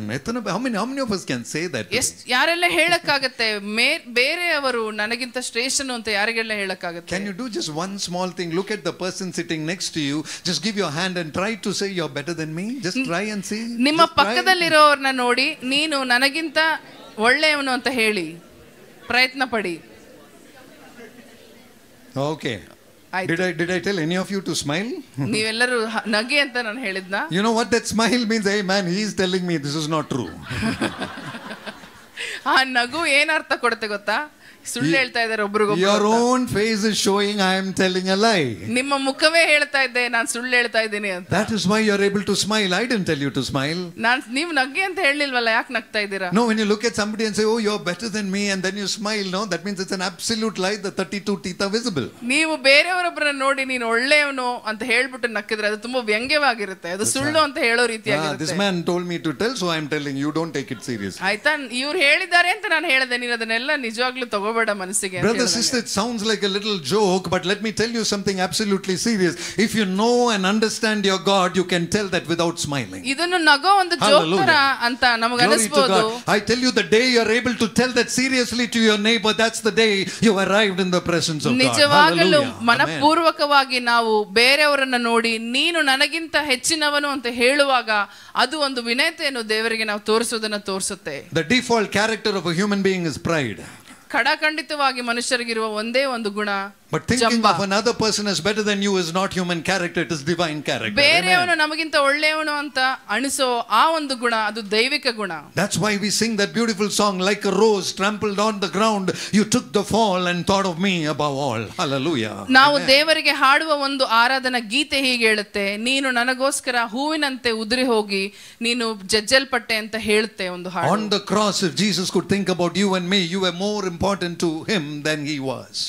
ಕ್ರೂಜ ಮೇಲೆ, ಶಿಲುಬೆ ಮೇಲೆ ದೇವರು ಆ ಒಂದು ನೋವಿನಲ್ಲಿ ನಮ್ಮ ಬಗ್ಗೆ ಯೋಚನೆ ಮಾಡುವುದಾದರೆ ನಾವೆಷ್ಟು ಬೇರೆಯವರ ಬಗ್ಗೆ ಯೋಚನೆ ಮಾಡಬೇಕು. This evening, my dear brothers and sisters, if we in this own church cannot consider our own fellow believers as more important than ourselves, how are we going to impact the society in the name of Christ? ನಮ್ಮ ಸಭೆಯಲ್ಲಿ ನಾವಿರುವ ಸಹೋದರ ಸಹೋದರಿಯರನ್ನ ನೀವು ನನಗಿಂತ ಹೆಚ್ಚಿನವನು ಅಂತ ನಾವು ಭಾವಿಸದೆ ಹೋದರೆ ನಾವು ಹೊರಗೆ ಹೋಗಿ ಲೋಕದವರ ಮೇಲೆ ಹೇಗೆ ಒಂದು ಪ್ರಭಾವ ಹೇಗೆ ಬೀರೋದು? When you walk into your office, it better be as if Jesus walked in there. ನೀವು ನಿಮ್ಮ ಕೆಲಸದ ಸ್ಥಳಗಳಿಗೆ ಕಾಲಿಡುವಾಗ ಯೇಸುವೇ ಹೋಗ್ತಾ ಇದ್ದಾನೆ ಅನ್ನೋ ರೀತಿಯಲ್ಲಿ when you walk into your society, your apartment or your house or your neighborhood, let it be as if Jesus was present there. ನಿಮ್ಮ ಅಪಾರ್ಟ್ಮೆಂಟ್ ಗಳಲ್ಲಿ ನಿಮ್ಮ ಜಾಗದಲ್ಲಿ ಮನೆಗಳಲ್ಲಿ ನೀವು ಹೊರಗೆ ಓಡಾಡುವಾಗ ಯೇಸುವೇ ಹೋಗ್ತಾ ಇದ್ದಾನೆ ಅನ್ನೋ ರೀತಿಯಲ್ಲಿ brother, for that to happen, you need to carry the holiness of God in the body called the temple of Christ. ಅದು ನಡೆಯಬೇಕಾದರೆ ನಿಮ್ಮ ಶರೀರವನ್ನು ದೇವಾಲಯದಲ್ಲಿ ನೀವು ಪರಿಶುದ್ಧತೆಯನ್ನು ಇಟ್ಟುಕೊಂಡು ನಡೆಯಬೇಕು. Your body has to be the temple of the living God. ದೇಹವೇ ದೇವರು ವಾಸಿಸುವ ಆಲಯ, ಪರಿಶುದ್ಧತೆಯನ್ನು ನಾವು ಸ್ವೀಕರಿಸಿ ನಡೆಯಬೇಕು, ಹೊತ್ತುಕೊಂಡು ನಡೆಯಬೇಕು. Brothers and sisters, you know, fasting prayer, that's the word we are using, fasting prayer, right? Am I right, pastor? ಉಪವಾಸ ಪ್ರಾರ್ಥನೆ ಅದೇ ಅಲ್ವಾ ನಾವು ಮಾಡ್ತಾ ಇರೋದು? What is prarthana? What is prayer in the presence of God? ದೇವರ ಸಮ್ಮುಖದಲ್ಲಿ ಪ್ರಾರ್ಥನೆ ಅಂದರೆ ಏನು? Can we look at Psalm 141 verse number 2, please? Psalm 141, the second verse. It says, God, may my prayer be set before you as an incense, and God, may the lifting up of my hand be an evening sacrifice in your presence. Oh, hallelujah. ಅಲ್ಲಿ ಕೀರ್ತನೆ 102ರಲ್ಲಿ ಬರೆಯಲ್ಪಟ್ಟಿದೆ, ನಾನು ಆರಾಧಿಸುವ ನನ್ನ ಹೃದಯವು ದೇವರೇ ಸುವಾಸನೆ ಉಳ್ಳ ಒಂದು ವಸ್ತುವಾಗಿ ನಿನಗೆ ಎತ್ತಲ್ಪಡಲಿ ಅಂತ ಬರೆಯಲ್ಪಟ್ಟಿದೆ. Lord, let my prayer be set as an incense in your presence. Oh, look at that. Lord, let my prayer be set before you as an incense, and the lifting up of my hands as an evening sacrifice. ಕೀರ್ತನೆ 141 verse 2. ಎರಡನೇ ಒಂದು, ನನ್ನ ಪ್ರಾರ್ಥನೆಯು ಧೂಪವಂತೆಯೂ ನಾನು ಕೈ ಎತ್ತುವುದು ಸಂಧ್ಯಾ ನೈವೇದ್ಯದಂತೆಯೂ ನಿನಗೆ ಸಮರ್ಪಿಸವಾಗಲಿ. How many of our prarthana is a dhoopam in the presence of God? ಪ್ರಿಯರೇ, ಎಷ್ಟು ಜನರ ಪ್ರಾರ್ಥನೆಯು ಧೂಪದ ರೀತಿ ದೇವರ ಕಡೆಗೆ ಹೋಗ್ತಾ ಇದೆ. You know, you take your mobile phone and you do the settings, you know, the English and the time zone and all those settings you do. It says set your mind, set your prayer. Hallelujah. ನಾವು ಹೇಗೆ ಎದ್ದು ನಿಂತು ನಾವು mobile ಅನ್ನು ಸರಿಪಡಿಸ್ತೀವಿ, ಆ ರೀತಿ ನಮ್ಮನ್ನೇ ನಾವು ವಾಕ್ಯದ ಅನುಸಾರವಾಗಿ ಸರಿಪಡಿಸಬೇಕು. Colossians 3:1 that you already read said set your mind on things above. Don't change. ಕೊಲೊಸ್ಸೆಯವರಿಗೆ ಬರೆದ ಪತ್ರದಲ್ಲಿ ಈ ರೀತಿ ಬರೆದಿದೆ, ಭೂಲೋಕದಲ್ಲಿರುವಂತವುಗಳ ಮೇಲಲ್ಲ ಪರಲೋಕದಲ್ಲಿರುವಂತವುಗಳ ಮೇಲೆ ನೀವು ಗಮನವಿಡಿ. If you set your mind on things above, then your prayer will be set as an incense giving glory to God. ನಿಜವಾಗಲೂ ನಾವು ಪರಲೋಕದ ವಿಚಾರಗಳ ಬಗ್ಗೆ ಭಾವವುಳ್ಳವರಾಗಿ ಪ್ರಾರ್ಥಿಸುವುದಾದರೆ ಅದು ಧೂಪದ ರೀತಿ ದೇವರಿಗೆ ಸಲ್ಲಿಸುತ್ತೆ. You know, the psalmist in verse number 2 is telling, let my prayer be set, but look at verse number 3 and he says, God, teach me to shut up, Lord. That is what verse number 3 is. ಮೂರನೇ ಭಾಗದಲ್ಲಿ ಈ ರೀತಿ ಹೇಳುತ್ತೆ, ನನ್ನ ಬಾಯಿ ಕಾವಲಿರಿಸು. Verse number 3, 141:3 says, ನನ್ನ ಬಾಯಿಗೆ ಕಾವಲಿರಿಸು ಅಂತ ನಮ್ಮ ಹೇಳಲ್ಪಟ್ಟಿದೆ. ಬಾಯಿಗೆ ಕಾವಲ್. Oh, I thank you. Such a beautiful word. Lord, set a guard over my mouth and keep a watch over the door of my lips, enabling me to keep quiet. Lord, keep me from talking rubbish and gossip and unnecessary things. ಯೆಹೋವನೇ, ನನ್ನ ಬಾಯಿಗೆ ಕಾವಲಿರಿಸು, ನನ್ನ ತುಟಿಗಳೆಂಬ ಕದವನ್ನು ಕಾಯಿ ಅಂತ ಇಲ್ಲಿ ಕೀರ್ತನೆಗಾರನು ಬರೆದುಕೊಂಡಿದ್ದಾನೆ. Brothers and sisters, fasting prayer is a time to understand and know your God. Fasting prayer is a time to accept your neighbor as better than you. Fasting prayer is a time to shut up in the presence of God. Hallelujah. ಉಪವಾಸ ಪ್ರಾರ್ಥನೆ ಏನೆಂದರೆ ದೇವರ ಪರಿಶುದ್ಧನು ಅಂತ ತಿಳಿದುಕೊಳ್ಳುವುದು, ನಮ್ಮ ಪಕ್ಕದಲ್ಲಿರುವ ನೆರೆಹೊರೆಯವರು, ನಮ್ಮ ಪಕ್ಕದವನು ನಮಗಿಂತ ಹೆಚ್ಚಿನವನು ಅಂತ ತಿಳಿದುಕೊಳ್ಳುವುದೇ ಉಪವಾಸ ಪ್ರಾರ್ಥನೆಯಾಗಿದೆ. If your fasting prayer is going to be meaningless, your lips have to be truthful in the presence of God. ನಿಜವಾಗಲೂ ನಿಮ್ಮ ಉಪವಾಸ ಪ್ರಾರ್ಥನೆಗಳು ಅರ್ಥಪೂರ್ವಕ ಇರಬೇಕು ದೇವರ ಮುಂದೆ ಅಂತ ಆದರೆ ನೀವು ಪರಿಶುದ್ಧತೆಯನ್ನು ನೀವು ಹೊತ್ತಿಕೊಂಡು ನಡೆಯಬೇಕು. How many of us have taken the phone to speak a gossip and evil about somebody? ಎಷ್ಟು ಜನ ನೀವು ಫೋನ್ ಅನ್ನು ಎತ್ತಿಕೊಂಡು ಬೇರೆಯವರ ಬಗ್ಗೆ ಕೆಟ್ಟದಾಗಿ ಮಾತಾಡಕ್ಕೆ ಪ್ರಯತ್ನ ಪಟ್ಟಿದ್ದೀರಾ? And you have come here for fasting prayer. How good does that sound? ಉಪವಾಸ ಮಾಡಕ್ಕೆ ಇಲ್ಲಿ ಬಂದು ಸೇರಿದ್ದೀರಾ, ಎಷ್ಟು ಒಳ್ಳೆಯದು ಇದು. How many of us have spoken bad about somebody to somebody else and now come here for a fasting prayer? ಬೇರೆಯವರ ಬಗ್ಗೆ ನಮ್ಮ ಬಾಯಿಂದ ಕೆಟ್ಟ ಮಾತುಗಳನ್ನು ಆಡಿ ಈಗ ನಾವು ಉಪವಾಸ ಮಾಡಕ್ಕೆ ಇಲ್ಲಿ ಸೇರಿ ಬಂದಿದ್ದೀವಿ. The Holy Spirit is telling us, if your mouth is not clean, you cannot worship your God.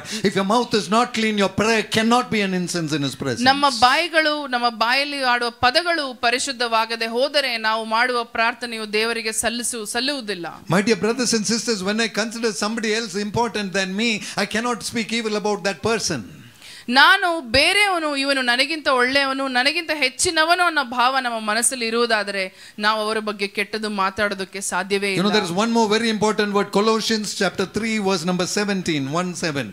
It says, whatever you do in word or in deed, do it in the name of the Lord Jesus, thereby bringing glory to God the Father through Him. That means every word and every deed of ours needs to be done in the name of Jesus. ನಾವು ಮಾಡುವ ಪ್ರತಿಯೊಂದು ಕಾರ್ಯವು, ಆಡುವ ಪ್ರತಿಯೊಂದು ಪದವು ದೇವರಿಗೆ ಮಹಿಮೆ ತರಬೇಕು ಅನ್ನೋ ಗುರಿಯಿಂದ ಆಡಬೇಕು. ಅದೇ ಪರಿಶುದ್ಧತೆಯಾಗಿದೆ ಅಂತ ಕೊಲೊಸ್ಸೆಯರಿಗೆ ಬರೆದ ಪತ್ರದಲ್ಲಿ Look at that verse. So whatever means the entire words you speak.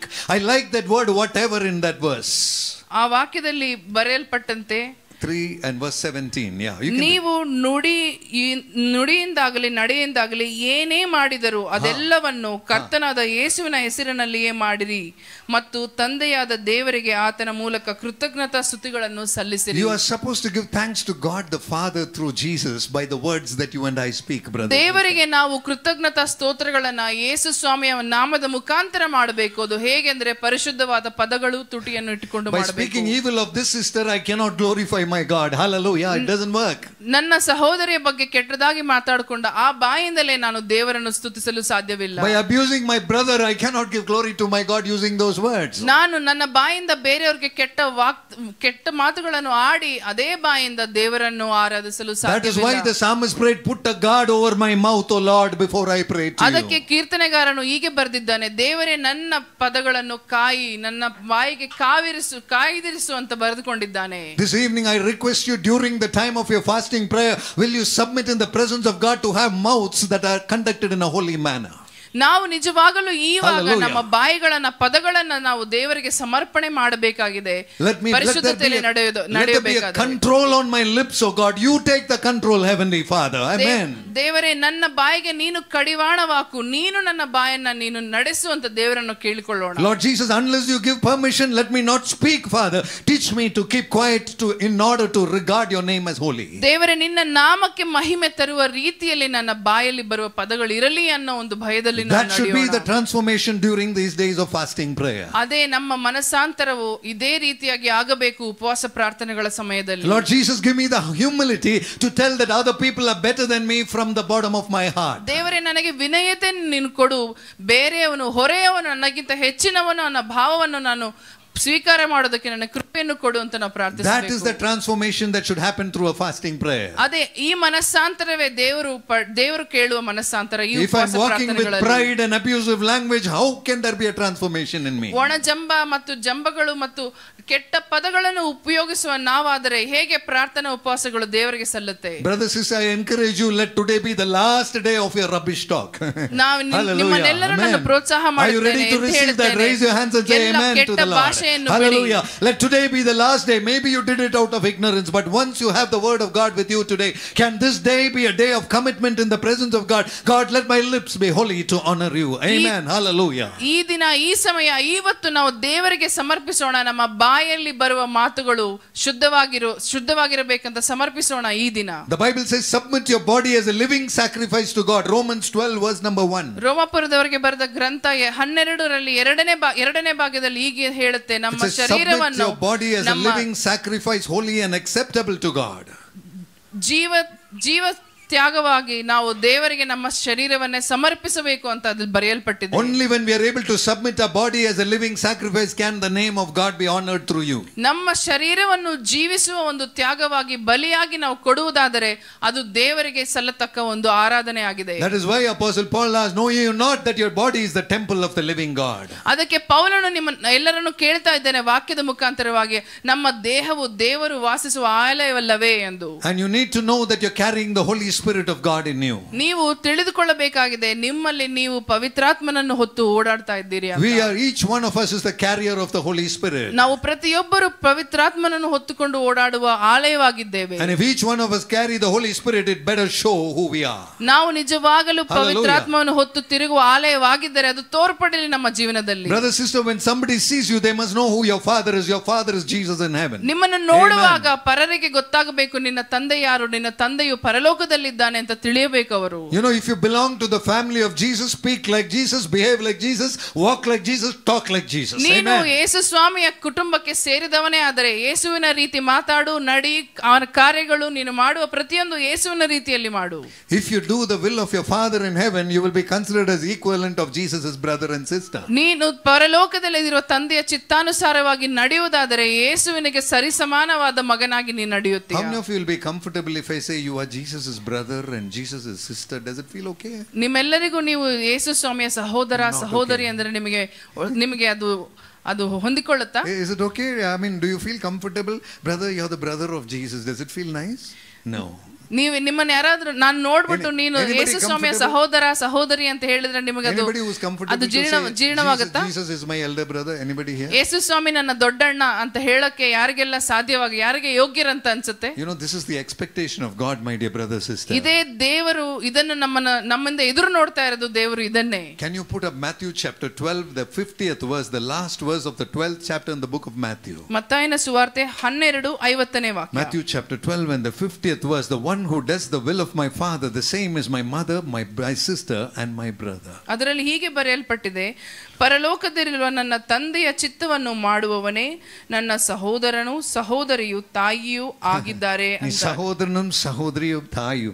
You have the opportunity to be the brother, the sister and the mother of Christ. Only father won't be there. That is only for Father God. ನೋಡಿ, ಇಲ್ಲಿ ಬರೆಯಲ್ಪಟ್ಟಿದೆ, ನಿಮಗೆ ಅವಕಾಶ ಇದೆ, ನಿಮಗೆ ಒಂದು ಅವಕಾಶ ದೇವರು ಕೊಟ್ಟಿದ್ದಾರೆ. ಸಹೋದರ ಸಹೋದರಿ ತಾಯಿ ಆಗುವ ಅವಕಾಶ ದೇವರಿಗೆ ನಿಮಗೆ ಕೊಟ್ಟಿದ್ದಾರೆ, ಆದರೆ ತಂದೆ ಮಾತ್ರ ಇಲ್ಲ. I am telling you, pastor, and I am telling you, members of the church, this fasting prayer is to qualify you to be in that position.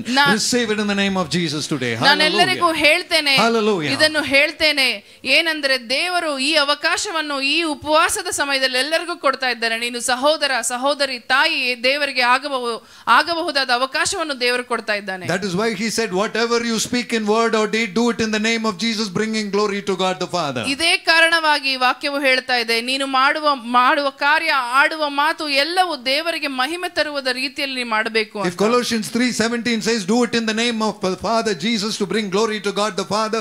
If the same word in Philippians 2:3 says, consider another person better than yourself, and if the Colossians 3:17 says, let everything be to glory to God the Father, and if Matthew 12:50 says, you are the brother, the sister and the mother of Christ, the character better show in us. Hallelujah. ನಿಜವಾಗಲೂ ವಾಕ್ಯವು ದೇವರಿಗೆ ಯೇಸು ಸ್ವಾಮಿಯ ನಾಮದ ಮುಖಾಂತರವಾಗಿ ಆರಾಧಿಸಬೇಕು, ಬೇರೆಯವರನ್ನು ನಮಗಿಂತ ಹೆಚ್ಚಾಗಿ ಪರಿಗಣಿಸಬೇಕು, ತಂದೆಯ ದೇವರಿಗೆ ತಾಯಿಯು ಸಹೋದರನು ಸಹೋದರಿಯು ಆಗಬೇಕು ಅಂತ ಬರೆಯಲ್ಪಟ್ಟಿದ್ದರೆ ಅದರ ಅನುಗುಣವಾಗಿ ಅದಕ್ಕೆ ಯೋಗ್ಯರಾಗಿ ನಮ್ಮ ಜೀವನವನ್ನು ನಾವು ನಡೆಸಬೇಕು. Brother, sister, none of us can accept another person is better than me. How can I be a brother of Jesus? ನಾನು ಪಕ್ಕದವನನ್ನ ನನಗಿಂತ ಹೆಚ್ಚಿನವನು ಅಂತ ಪರಿಗಣಿಸೋದೇ ಇಲ್ಲ. ನಾನು ಹೆಂಗೆ ದೇವರಿಗೆ ಸಹೋದರ ಸಹೋದರಿ ಆಗ್ತೀನಿ? My words and my deeds are all none exactly in the name of Jesus. How can I be a brother sister of Jesus? ನಿಜವಾಗಲೂ ನಾನು ಮಾಡುವ ಕಾರ್ಯಗಳಾಗಲಿ ಮಾತಾಡುವ ಪದಗಳಾಗಲಿ ದೇವರಿಗೆ ಮಹಿಮೆ ತರೋದಿಲ್ಲ ಬರೋದಿಲ್ಲ, ಹಾಗಾದ್ರೆ ನಾನು ಹೇಗೆ ದೇವರಿಗೆ ಸೋದರ ಸಹೋದರಿ All ಆಗ್ತೀನಿ? my attitude, my boasting and my showing of my testimony, my prayer is about money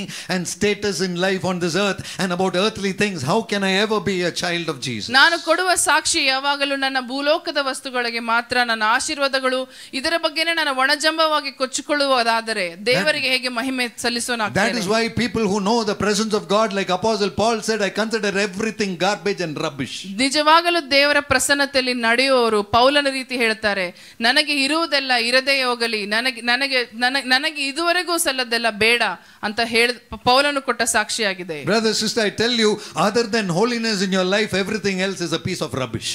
ನಿಜವಾಗಲೂ ಪರಿಶುದ್ಧತೆ ಒಂದು ಮಾತ್ರವೇ ಮುಖ್ಯವಾದದ್ದು, ಅದು ಬಿಟ್ಟು ಬೇರೆ ಎಲ್ಲದೂ ಕಸದ ಸಮಾನ. Holiness with your whole heart. That's why it said, love the Lord your God with all your heart, all your soul, all your mind and all your spirit. If you can't do that, you can never be a child of God. ನಾವು ನಮ್ಮ ಶಕ್ತಿ, ನಮ್ಮ ಮನಸ್ಸಿನ ಪೂರ್ಣವಾಗಿ ನಾವು ದೇವರನ್ನು ಆರಾಧಿಸಿ ಈ ರೀತಿ ನಡೆಯದೆ ಹೋದರೆ ದೇವರ ಮಕ್ಕಳೆಂದು ಕರೆಸಿಕೊಳ್ಳೋದಕ್ಕೆ ನಾವು ಯೋಗ್ಯರಲ್ಲ. This evening, New Church, New Life Church, you better have a new life.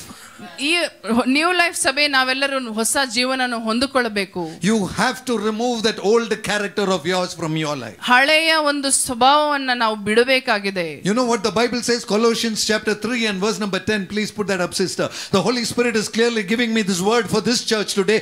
I mean, please receive it in the name of Jesus. Colossians 3:10, and it is something very, very important for our life. Let it come up on the screen and then I'll read it for you.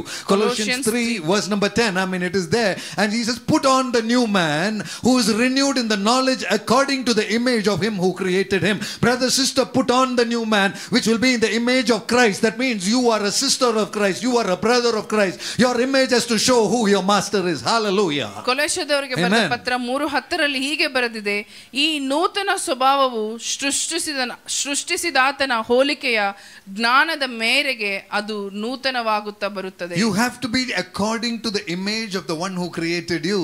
Amen. ನಾವೆಲ್ಲರೂ ನಮ್ಮನ್ನು ಸೃಷ್ಟಿಸಲ್ಪಟ್ಟ ನಮ್ಮ ದೇವರ ಪ್ರತಿಬಿಂಬವಾಗಿ ಬಾಳಬೇಕು. Brother, you know what that word means? When you walk, you better understand you are like Jesus. ನೀವು ಸಹೋದರಿ ನೀವು ಅರ್ಥ ಮಾಡಿಕೊಳ್ಳಿ, ನೀವು ನಡೆಯುವಾಗ ನಿಮ್ಮ ನಡತೆಯು ಯೇಸುವಿಗೆ ಹೋಲಬೇಕು. Be conscious about yourself that you are the temple of the living God.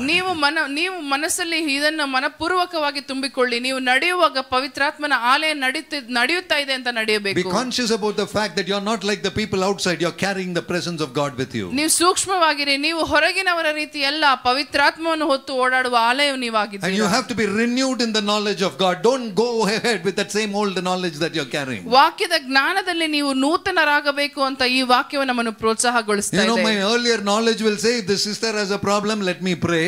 My knowledge will say, if she has a problem, let her come and tell me, then I will pray.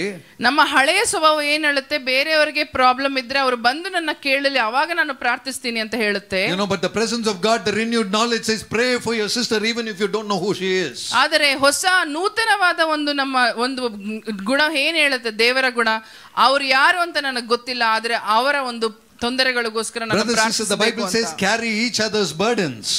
ವಾಕ್ಯ ಹೇಳುತ್ತೆ, ನೀವು ಬೇರೆಯವರ ಹೊರೆಯನ್ನು ಹೊತ್ತು ನಡೆಯುವಂತವರಾಗಿ ಅಂತ. That is why in Isaiah 58 we said, is this not the kind of fasting that I like? To remove the bondage, remove the yoke, give the hungry man your clothes, your food. I mean, bless the people around you. That is the kind of fasting that Jesus loves you to have. ಐಸಾಯ 58 ಬರೆದ ರೀತಿಯಾಗಿ ನಾವು ಪರರನ್ನು ಬಿಡಿಸುವುದರಲ್ಲಿ, ಅವರ ಹೊರೆಯನ್ನು ಹೊರುವುದರಲ್ಲಿ, ಅವರ ಬಗ್ಗೆ ವಿಚಾರ ಮಾಡುವುದರಲ್ಲಿ ನಡೆಯುವುದೇ ಉಪವಾಸ ಪ್ರಾರ್ಥನೆ ಅಂತ ಬರೆಯಲ್ಪಟ್ಟಿದೆ. New Life Fellowship, I'm asking you, have you put on the new man today?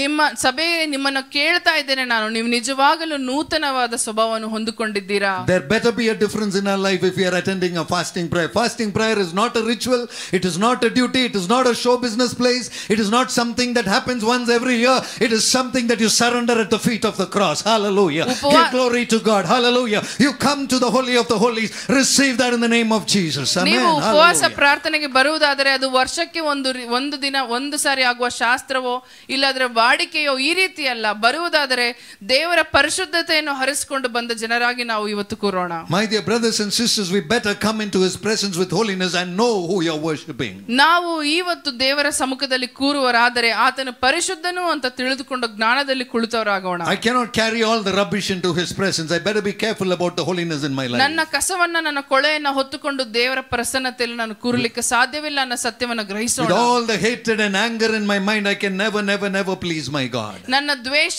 ನನ್ನ ಕೋಪ, ನನ್ನ ಒಂದು ಕ್ರೋಧಗಳನ್ನು ಮನಸ್ಸಲ್ಲಿಟ್ಟುಕೊಂಡು ದೇವರನ್ನ ನಾವು ಆರಾಧಿಸೋದಕ್ಕೆ ಸಾಧ್ಯವಿಲ್ಲ. Brother, sister, I mean the Bible says, God is a God of love.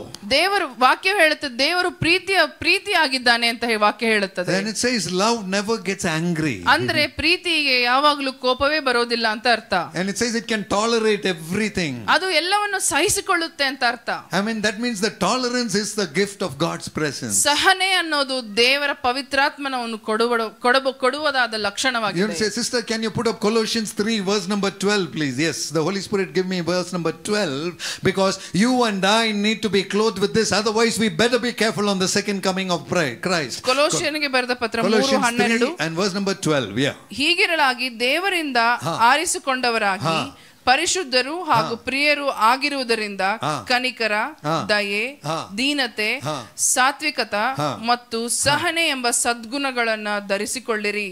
Brother, sister, you see the word put on. ಅಲ್ಲಿ ನೀವು ಧರಿಸಿಕೊಳ್ಳಿ ಅನ್ನೋ ಒಂದು ವಾಕ್ಯವನ್ನು ಗಮನಿಸಿ. You know what is ಧರಿಸಿಕೊಳ್ಳಿ? Clothes, huh? ಧರಿಸಿಕೊಳ್ಳಿ ಅಂದ್ರೆ ಏನು? ವಸ್ತ್ರಗಳು, ಬಟ್ಟೆ. Brother, sister, you have to put on tender mercy, kindness, humility, meekness and long suffering if you are a holy child of God. If you are a person chosen by God, you better wear these clothing on you. ದೇವರಿಂದ ನಾವು ಹಾರಿಸಲ್ಪಟ್ಟವರೇ ಆಗಿದ್ದರೆ ಪ್ರೀತಿ, ಕನಿಕರ, ದಯೆ, ದೀನತೆ ಇವನ್ನೆಲ್ಲವನ್ನು ಧರಿಸಿಕೊಂಡವರು ನಾವು ಆಗಿರಬೇಕು. There are 5 characters in this verse that you can see. How many of us can say number 1 tender mercies? How many of us have tender mercies? ಇದರಲ್ಲಿ 5 ಲಕ್ಷಣಗಳು ದೇವರು ಹೇಳ್ತಾ ಇದ್ದಾರೆ. ಅದರ ಮೊದಲನೇ ಒಂದು ಲಕ್ಷಣ ಕನಿಕರ. ಎಷ್ಟು ಜನರಿಗೆ ಕನಿಕರ ಇದೆ ಇಲ್ಲಿ? How many of you respect that lady who comes to clean your house? ಯಾರೆಲ್ಲ ನೀವು ನಿಮ್ಮ ಮನೆಗೆ ಬರುವ ಆ ಒಂದು ಕೆಲಸದವರನ್ನ ನೀವು ಮರ್ಯಾದೆ ಕೊಡ್ತೀರಾ? How many of you respect that garbage collector from the corporation who comes on that dirty truck to your house? ಬೆಳಗ್ಗೆ ನಮ್ಮ ಕಸನ ಎತ್ಕೊಂಡು ಹೋಗೋದಕ್ಕೆ ಕಾರ್ಪೊರೇಷನ್ ಅವರು ಬರ್ತಾರಲ್ಲ, ಅವರಿಗೆ ಎಷ್ಟು ಜನ ನೀವು ಮರ್ಯಾದೆ ಕೊಡ್ತೀರಾ? Respect the man who cleans a car every day? ನಮ್ಮ ಕಾರನ್ನು ತೊಳೆಯುವ ಮನುಷ್ಯನನ್ನ ಎಷ್ಟು ಮರ್ಯಾದೆ ಕೊಡ್ತೀರಾ? That will show the kind of tender mercy that you have. ಅದು ನಮ್ಮ ಕನಿಕರ ಸ್ವಭಾವ ಲಕ್ಷಣವನ್ನು ತೋರಿಸುತ್ತೆ. Kindness and humility is the next one. Humility will enable you to consider other people better than you. Their status in society doesn't matter, brothers. ದಯೆ, ದೀನತೆ ಅನ್ನೋದು ಯಾರಾದರೂ ಆಗಿರಬಹುದು, ಅವರನ್ನು ಸ್ವೀಕಾರ ಮಾಡುವ ಒಂದು ಗುಣವನ್ನು ನಮಗೆ ಕೊಡುತ್ತೆ. ಅವರು ಏನೇ ಆಗಿರಬಹುದು ಒಂದು ಸಮಾಜದಲ್ಲಿ, ಆದರೆ ಅವರನ್ನು ನಮ್ಮನ್ನು ಸ್ವೀಕಾರ ಮಾಡುವ ಗುಣ ದಯೆ ಮತ್ತು ದೀನತೆ ಕೊಡುತ್ತದೆ. Brother, sister, if you're traveling to the airport, don't think you're a big guy. The cab driver who's taking you there is bigger than you. Can you respect him from your heart that way? ನಾವು ಏರ್ಪೋರ್ಟ್ಗೆ ಹೋಗುವಾಗ ನಾವು ಏರ್ಪೋರ್ಟ್ಗೆ ಹೋಗೋರು ನಾವು ದೊಡ್ಡವರಲ್ಲ, ಆದ್ರೆ ಆ ಒಂದು ಕಾರನ್ನು ಓಡಿಸೋ driver ದೊಡ್ಡವನು ಅಂತ ಪರಿಗಣಿಸೋದಕ್ಕೆ ನಮಗಾಗತ್ತಾ? When I go and sit in my office on my table, the peon who brings me the coffee, the Holy Spirit tells me, Saji, respect him as if you would respect Jesus. ನನ್ನ ಆಫೀಸಲ್ಲಿ ಕೂರುವಾಗ office boy ಒಂದು ಕಾಫಿಯನ್ನು ತಂದು ಕೊಡೋದಾದರೆ ಪವಿತ್ರಾತ್ಮ ನನಗೆ ಹೇಳ್ಕೊಡ್ತಾನೆ, ಸಾಜಿ ನೀನು ಇವನನ್ನ ಮರ್ಯಾದೆ ಕೊಡು, ಇವನು ನಿನಗಿಂತ ದೊಡ್ಡವನು ಅಂತ. Brother, when your car comes to the gate, the security runs and opens the gate and salutes you. Respect him the way that you would respect Jesus. ನಮ್ಮ ಕಾರು ಒಳಗೆ ಹೋಗುವಾಗ ಗೇಟ್ ತೆಗೆಯುವ ಒಬ್ಬ ಸೆಕ್ಯೂರಿಟಿ ಇರ್ತಾನೆ, ಅವನು ನಮಗೆ ನಮಸ್ಕಾರ ಮಾಡುವಾಗ ನಾವು ಅವರನ್ನ ಮರ್ಯಾದೆ ಕೊಡೋಣ. Brother, the maid who's cleaning the closet in your house, can you respect her the way that you would respect Jesus? ನಮ್ಮ ಮನೆಯಲ್ಲಿ ಬಚ್ಚಲ ಮನೆ ತೊಳೆಯೋ ಆ ಒಂದು ಕೆಲಸದವರನ್ನ ನಾವು ಮರ್ಯಾದೆ ಕೊಡೋಣ. It's none of our business if that person is good, bad or worst. It is not our business. ಅವರು ಒಳ್ಳೆಯವರು ಕೆಟ್ಟವರು ಏನೇ ಆಗಿರಲಿ ಅದು ನಮಗೆ ಬೇಡ, ಅವರಿಗೆ ನಾವು ಮರ್ಯಾದೆ ಕೊಡೋಣ. Our only business is to give them love and care that Jesus would have given. Amen. ನಮ್ಮ ಒಂದೇ ಜವಾಬ್ದಾರಿ ಏನಾಗಿರಬೇಕು, ಅವರಿಗೆ ಪ್ರೀತಿ, ದಯೆ, ಕನಿಕರ ತೋರಿಸುವುದೇ ನಮ್ಮ ಜವಾಬ್ದಾರಿ ಆಗಿರಬೇಕು. If you are holy and beloved, if you are the elect of God, you better put on these characters. ನೀವು ದೇವರಿಂದ ಆರಿಸಲ್ಪಟ್ಟವರೇ ಆಗಿದ್ದರೆ ನೀವು ಈ ಲಕ್ಷಣಗಳನ್ನು ಧರಿಸಿಕೊಳ್ಳಿ. Please note down Colossians 3:12 as a very very special verse for you today. ಕೊಲೋಸಿಯ ಬರೆದ ಪತ್ರ 3:12 ಇದು ತುಂಬಾ ಮುಖ್ಯವಾದ ಒಂದು ವಾಕ್ಯ, ಅದು ಸಭೆಗೆ ಕೊಟ್ಟ ಒಂದು ವಾಕ್ಯವಾಗಿದೆ. I will tell you why, because in the Bible, in the book of Revelation, there is a beautiful word. ಪ್ರಕಟಣೆ ಗ್ರಂಥದಲ್ಲಿ ಒಂದು ಸುಂದರವಾದ ಒಂದು ವಾಕ್ಯವು ಈ ರೀತಿ ಬರೆಯಲ್ಪಟ್ಟಿದೆ. You know, this particular verse, Colossians 3:12, is an answer to Revelation 16:15. ಈ ಒಂದು ಕೊಲೋಸ್ಯದ ಗ್ರಂಥದ 3:12 ಒಂದು ಉತ್ತರವಾಗಿದೆ. Let us read Revelation chapter 16 verse 15 now, please. The second coming of Christ. Revelation 16:15. ಪ್ರಕಟಣೆ 16:15 15ನೇ ವಾಕ್ಯ. ಇಗೋ ಕಳ್ಳನು ಬರುವಂತೆ ಬರುತ್ತೇನೆ, ನಾನು ಬೆತ್ತಲೆಯಾಗಿ ತಿರುಗಾಡಿ ಜನರಿಂದ ಅವಮಾನಕ್ಕೆ ಗುರಿಯಾಗದಂತೆ ಎಚ್ಚರವಾಗಿದ್ದು ತನ್ನ ವಸ್ತ್ರಗಳನ್ನು ಜಾಗರೂಕತೆಯಿಂದ ಕಾಪಾಡಿಕೊಳ್ಳುವವನು ಧನ್ಯನು. தன்னுடைய வஸ்திரங்களை காப்பாத்துகிறவன், ஜாக்கிரதையோட வஸ்திரங்களை ஜாக்கிரதையோட. I like that Kannada. That word is so strong, not in English. In Kannada it's so special. Sister, please read it again. ಇಗೋ ಕಳ್ಳನು ಬರುವಂತೆ ಬರುತ್ತೇನೆ, ತಾನು ಬೆತ್ತಲೆಯಾಗಿ ತಿರುಗಾಡಿ ಜನರಿಂದ ಅವಮಾನಕ್ಕೆ ಗುರಿಯಾಗದಂತೆ ಎಚ್ಚರವಾಗಿದ್ದು ತನ್ನ ವಸ್ತ್ರಗಳನ್ನು ಜಾಗರೂಕತೆಯಿಂದ ಕಾಪಾಡಿಕೊಳ್ಳುವವನು ಧನ್ಯನು. Blessed is the one who keeps his clothes or keeps his garments. I tell you, brothers and sisters, behold, I come like a thief. Blessed is the one who watches. Are you the one who watches, sister? Are you the one who watches, brother? And keeping your garments of meekness, temperance, patience, humility, kindness, and long suffering. Hallelujah. The same clothes that in Colossians 3:12 it said put on. That is what you got to keep. Blessed is the one who keeps those garments, lest he will be walking naked and they see his shame. That means on the second coming of Christ, if you don't have the 5 characters of Colossians 3:12, in the eyes of your God you are a naked man, shameful walking before his presence. ದೇವರು ಇಗೋ ಕಳ್ಳನಂತೆ ಬರುತ್ತೇನೆ ಅಂತ ಕೊಡೋ ಪ್ರಕಟಣೆ ವಿಚಾರವಾಗಿ ಯೇಸು ಸ್ವಾಮಿ ಎರಡನೇ ಬರೋಣದ ಬಗ್ಗೆ ಹೇಳ್ತಾ ಇದೆ. ಈ ಕೊಲೋಸ್ಯದವರಿಗೆ ಬರೆದ ಪತ್ರದ ಪ್ರಕಾರ ಆ 5 ಲಕ್ಷಣಗಳನ್ನು ನಾವು ಧರಿಸದೇ ಹೋದರೆ, ಆ ವಸ್ತ್ರವನ್ನು ಧರಿಸದೆ ಆ ವಸ್ತ್ರವನ್ನು ಪಕ್ಕಕ್ಕಿಟ್ಟದು ಕೊಳೆಯಾಗಿದ್ದರೆ ದೇವರು ಹೇಳ್ತಾ ಇದ್ದಾರೆ ನೀವು ಜಾಗರೂಕರಾಗಿರಬೇಕು, ಕಾಪಾಡಿಕೊಳ್ಳುವವನು ಧನ್ಯನು ಎಂದು. The prestige and the attitude of this world will make you naked in the presence of God. Please beware and understand. ನಿಮ್ಮ ಒಣಜಂಬ ಮತ್ತು ನಿಮ್ಮ ಒಂದು ಹೆಮ್ಮೆ, ನಿಮ್ಮ ಒಂದು ಸ್ವ ಹೆಮ್ಮೆಯು ದೇವರ ಮುಂದೆ ನಿಮ್ಮನ್ನು ಬೆತ್ತಲೆಯಾಗಿ ನಿಲ್ಲಿಸುತ್ತದೆ. My mind will say, I'm a great guy, I'm a big fellow, I will show who I am, who will touch me. ನಮ್ಮ ಮನಸ್ಸು ನಮಗೆ ಹೇಳಬಹುದು, ನಾನು ತುಂಬಾ ದೊಡ್ಡವನು, ದೊಡ್ಡ ಸಾಧನೆಗಳನ್ನು ಮಾಡಿದ್ದೇನೆ, ನನ್ನನ್ನು ಯಾರನ್ನು ಮುಟ್ಟಬಹುದು ಅಂತ. But beware, on the second coming of Christ, don't be found naked because of that one attitude of yours. ಆದರೆ ಇದೇ ಒಂದು ನಿಮ್ಮ ಮನಸ್ಸಿನಲ್ಲಿ ಬರುವ ಭಾವನೆ ನಮ್ಮನ್ನು ದೇವರ ಮುಂದೆ ಬೆತ್ತಲೆಯಾಗಿ ನಿಲ್ಲಿಸಿ ಬಿಡುತ್ತೆ. Brothers and sisters, that is why God has given you this time of fasting prayer. Hallelujah. ಇದೇ ದೇವರ ಕನಕರದಿಂದ ನಮಗೆ ಉಪವಾಸ ಪ್ರಾರ್ಥನೆಗಳನ್ನು ಕೊಟ್ಟಿದ್ದಾನೆ ಈ ಜಂಬವನ್ನು ಬಿಡೋದಕ್ಕಾಗಿ. Amen. This fasting prayer needs to be a transformation time in our life. Are you ready to receive that today? ಈ Hallelujah. ಒಂದು ಉಪವಾಸ ಪ್ರಾರ್ಥನೆಯು ಮನಸಾಂತರಕ್ಕೆ ದೇವರು ಕರೆಯುವ ಒಂದು ಕರೆವಿಕೆ ಆಗಿದೆ. ನೀವೆಲ್ಲರೂ ಸಿದ್ಧರಾಗಿದ್ದೀರಾ ಈ ಒಂದು ಕರೆಗೆ? Brother, let the world call you whatever they want, but just be concerned about what Jesus would call you on the second ಪ್ರಿಯರೇ, coming. ಲೋಕವು ನಮ್ಮನ್ನು ಏನೇ ಆಗಿ ಕರೆಯಲಿ, ಅದರ ದೇವರು ನಮ್ಮನ್ನು ಏನನ್ನ ಕರೀತಾನೆ ಅನ್ನೋದ್ರ ಬಗ್ಗೆ ನಾವು ಮುಖ್ಯವಾಗಿ ಯೋಚನೆ ಮಾಡಿ ನೋಡೋಣ. Can you just say, I don't care what the people of this world call me, but I care what Jesus will think about ಹೇಳಿ, me. ನಾವು ಪಕ್ಕದವರು ಜನರು ನನ್ನನ್ನು ಏನ್ ಹೇಳ್ತಾರೆ ಅನ್ನೋದು ಮುಖ್ಯ ಅಲ್ಲ, ಯೇಸು ನನ್ನ ಬಗ್ಗೆ ಏನ್ ಹೇಳ್ತಾನೆ ಅನ್ನೋದು ಮುಖ್ಯ ಅಂತ ಹೇಳಿ ನೀವು. This transformation of the mind, this renewed thinking is the gift of the Holy Spirit. ಈ ಒಂದು ನೂತನ ಸ್ವಭಾವವು ನಮ್ಮ ಮನಸ್ಸಿನ ಮಾನಸಾಂತರವೇ ದೇವರು ಕೇಳಿಕೊಳ್ಳುವ ಒಂದು ಆರಾಧನೆ ಆಗಿದೆ. And unless you are guided by the Holy Spirit, you cannot live a life like that. ಪವಿತ್ರಾತ್ಮನು ತಾನೇ ನಡೆಸದೆ ಹೋದರೆ ಈ ದಾರಿಯಲ್ಲಿ ನಡೆಯುವುದು ಅಸಾಧ್ಯವಾಗಿದೆ. That is why you come into the presence of the Holy Spirit to say, Father, bless me. ಅದಕ್ಕಾಗಿ ನೀವು ಬಂದಿದ್ದೀರಾ ಇವಾಗ ದೇವರ ಸಮ್ಮುಖದಲ್ಲಿ, ದೇವರೇ ನನ್ನ ಆಶೀರ್ವಾದ ಮಾಡಿ ಅಂತ ಕೇಳೋದಕ್ಕಾಗಿ ಬಂದಿದ್ದೀರಾ. And this evening, each of us who are able to humble ourselves in the presence of God is willing to give us that change in life. ನಾವೆಲ್ಲರೂ ಯಾರೆಲ್ಲ ವಿಧೇಯರಾಗಿ ವಿನಯತೆಯಿಂದ ದೇವರ ಮುಂದೆ ತಗ್ಗುವುದಾದರೆ ದೇವರು ನಮಗೆ ಇದನ್ನು ಸಾಧ್ಯ ಮಾಡುವನಾಗಿದ್ದಾನೆ. Can we please ask our God, God, would you kindly give me that change that I need? ಎಲ್ಲರೂ ಕೇಳಿ, ದೇವರೇ ಈ ರೀತಿ ಮಾರ್ಪಾಟನ್ನು, ಈ ರೀತಿ ಮನಸಾಂತರವನ್ನು ನನಗೆ ಕೊಡಿ ಅಂತ ದೇವರನ್ನು ನೀವು ಕೇಳಿ. May I ask you, church, humbly, without any shame of anybody looking at us, can we, all of us who feel that we need a change, can you raise your hand? I'll be the first one to raise my hands today. ಯಾರು ನಾಚಿಕೆಗೊಳ್ಳದೆ, ಯಾರೆಲ್ಲ ನಿಮ್ಮ ಮನಸ್ಸು ಬದಲಾಯಿಸಬೇಕು ಅಂತ ಇದ್ದೀರಾ, ನೀವೆಲ್ಲರೂ ಕೈ ಎತ್ತಿ ದೇವರು ನೋಡ್ತಾ ಇದ್ದಾರೆ. ದೇವರ ಸಮ್ಮುಖದಲ್ಲಿ ನೀವು ಕೈ ಎತ್ತಿ. This evening the Holy Spirit is speaking to each one of us very, very personally. ಇದು ಈ ಸಮಯದಲ್ಲಿ ಪವಿತ್ರಾತ್ಮನು ಎಲ್ಲರನ್ನು ಪ್ರತ್ಯೇಕವಾಗಿ ಒಬ್ಬೊಬ್ಬರನ್ನು ಮಾತಾಡ್ತಾ ಇದ್ದಾನೆ. Can we be people that will reverence the Holy Spirit and His presence? ನಾವು ದೇವರ ಮುಂದೆ ದೇವರಿಗೆ ಮರ್ಯಾದೆ ಕೊಟ್ಟು ತಗ್ಗುವರಾಗೋಣ ದೇವರ ಪ್ರಸನ್ನತೆಯಲ್ಲಿ. Lord, we have come here to honor you, nothing else, Master. ದೇವರೇ, ನಿನಗೆ ನಮ್ಮ ಮರ್ಯಾದೆಯನ್ನು ಸಮರ್ಪಿಸೋದಕ್ಕೆ ಬಂದಿದ್ದೇವೆ, ಬೇರೆ ಏನೂ ಅಲ್ಲ ದೇವರೇ. Your Master, I have come to bow down in your presence, ಒಡೆಯನೇ, ನಿನ್ನ ಮುಂದೆ ಬಗ್ಗುವುದಕ್ಕಾಗಿ ನಾನು ಇವತ್ತು ಬಂದಿದ್ದೇನೆ ಅಂತ ಹೇಳಿ. Your Master, I have come to hug your feet and to kiss your feet, O Master. ಒಡೆಯನೇ, ನಿನ್ನ ಪಾದಗಳನ್ನು ನಾನು ಹಿಡಿದು ಮುದ್ದಾಡೋದಕ್ಕೋಸ್ಕರ ಬಂದಿದ್ದೇನೆ ಅಂತ ನೀವು ಹೇಳಿ. Oh my King and my God, I know I am nobody. I am sorry about the pride in me, Lord. ನನ್ನ ರಾಜನೇ, ನನ್ನ ಒಡೆಯನೇ, ನಾನು ನಿನ್ನ ಹೊರತಾಗಿ ನಾನು ಏನು ಇಲ್ಲ ಅಂತ ಹೇಳಿ. Lord, please forgive me all that pride and all that dominance that I've been showing around. ದೇವರೇ, ನಾನು ತೋರಿಸ್ತಾ ಇರುವ ಈ ಒಣ ಜಂಬ, ಈ ಒಂದು ತೋರ್ಪಡಿ ನಡವಳಿಕೆಗಳಿಂದ ನನ್ನನ್ನು ಬದಲಾಯಿಸು ಅಂತ ಕೇಳಿರಿ. This is the moment of the Holy Spirit in this church today. ಇದೇ ಪವಿತ್ರಾತ್ಮನ ಚಾಲನೆಯು ಇದೇ ಆಗಿದೆ ಈ ಸಭೆಗೆ. I'm telling you, church, you should never be the same again. ಸಭೆಯೇ ನೀವು ಇದೇ ಮುಂದುವರೆದು ಇದೇ ರೀತಿ ಇರಬಾರದು. ಇದೇ ಒಂದು ಪದಗಳಾಗಿದೆ ಪವಿತ್ರಾತ್ಮನದು. Would you take a decision to walk back out of this church back into your homes as a different person today? ನೀವು ತೀರ್ಮಾನ ಮಾಡಿ, ನೀವು ತೀರ್ಮಾನ ಮಾಡಿ, ನಾನು ಬದಲಾದ ಒಂದು ಮನುಷ್ಯನಾಗಿ Oh, the presence of God is so mighty this evening. Amen. Hallelujah. ಬದಲಾದ ಒಂದು ಮನುಷ್ಯನಾಗಿ ನಾನು ಹೊರಗೆ ಹೋಗ್ತೇನೆ ಅಂತ ತೀರ್ಮಾನ ಮಾಡಿ. Receive that gift of transformation. The presence of God is so close to you today. ಈ ಒಂದು ಆಶೀರ್ವಾದವನ್ನು ನೀವು ಸ್ವೀಕರಿಸಿ. Brother, sister, I tell you, when you go down the stairs or the lift, the world has got to see different feet on which you walk. Receive it in the name of Jesus today.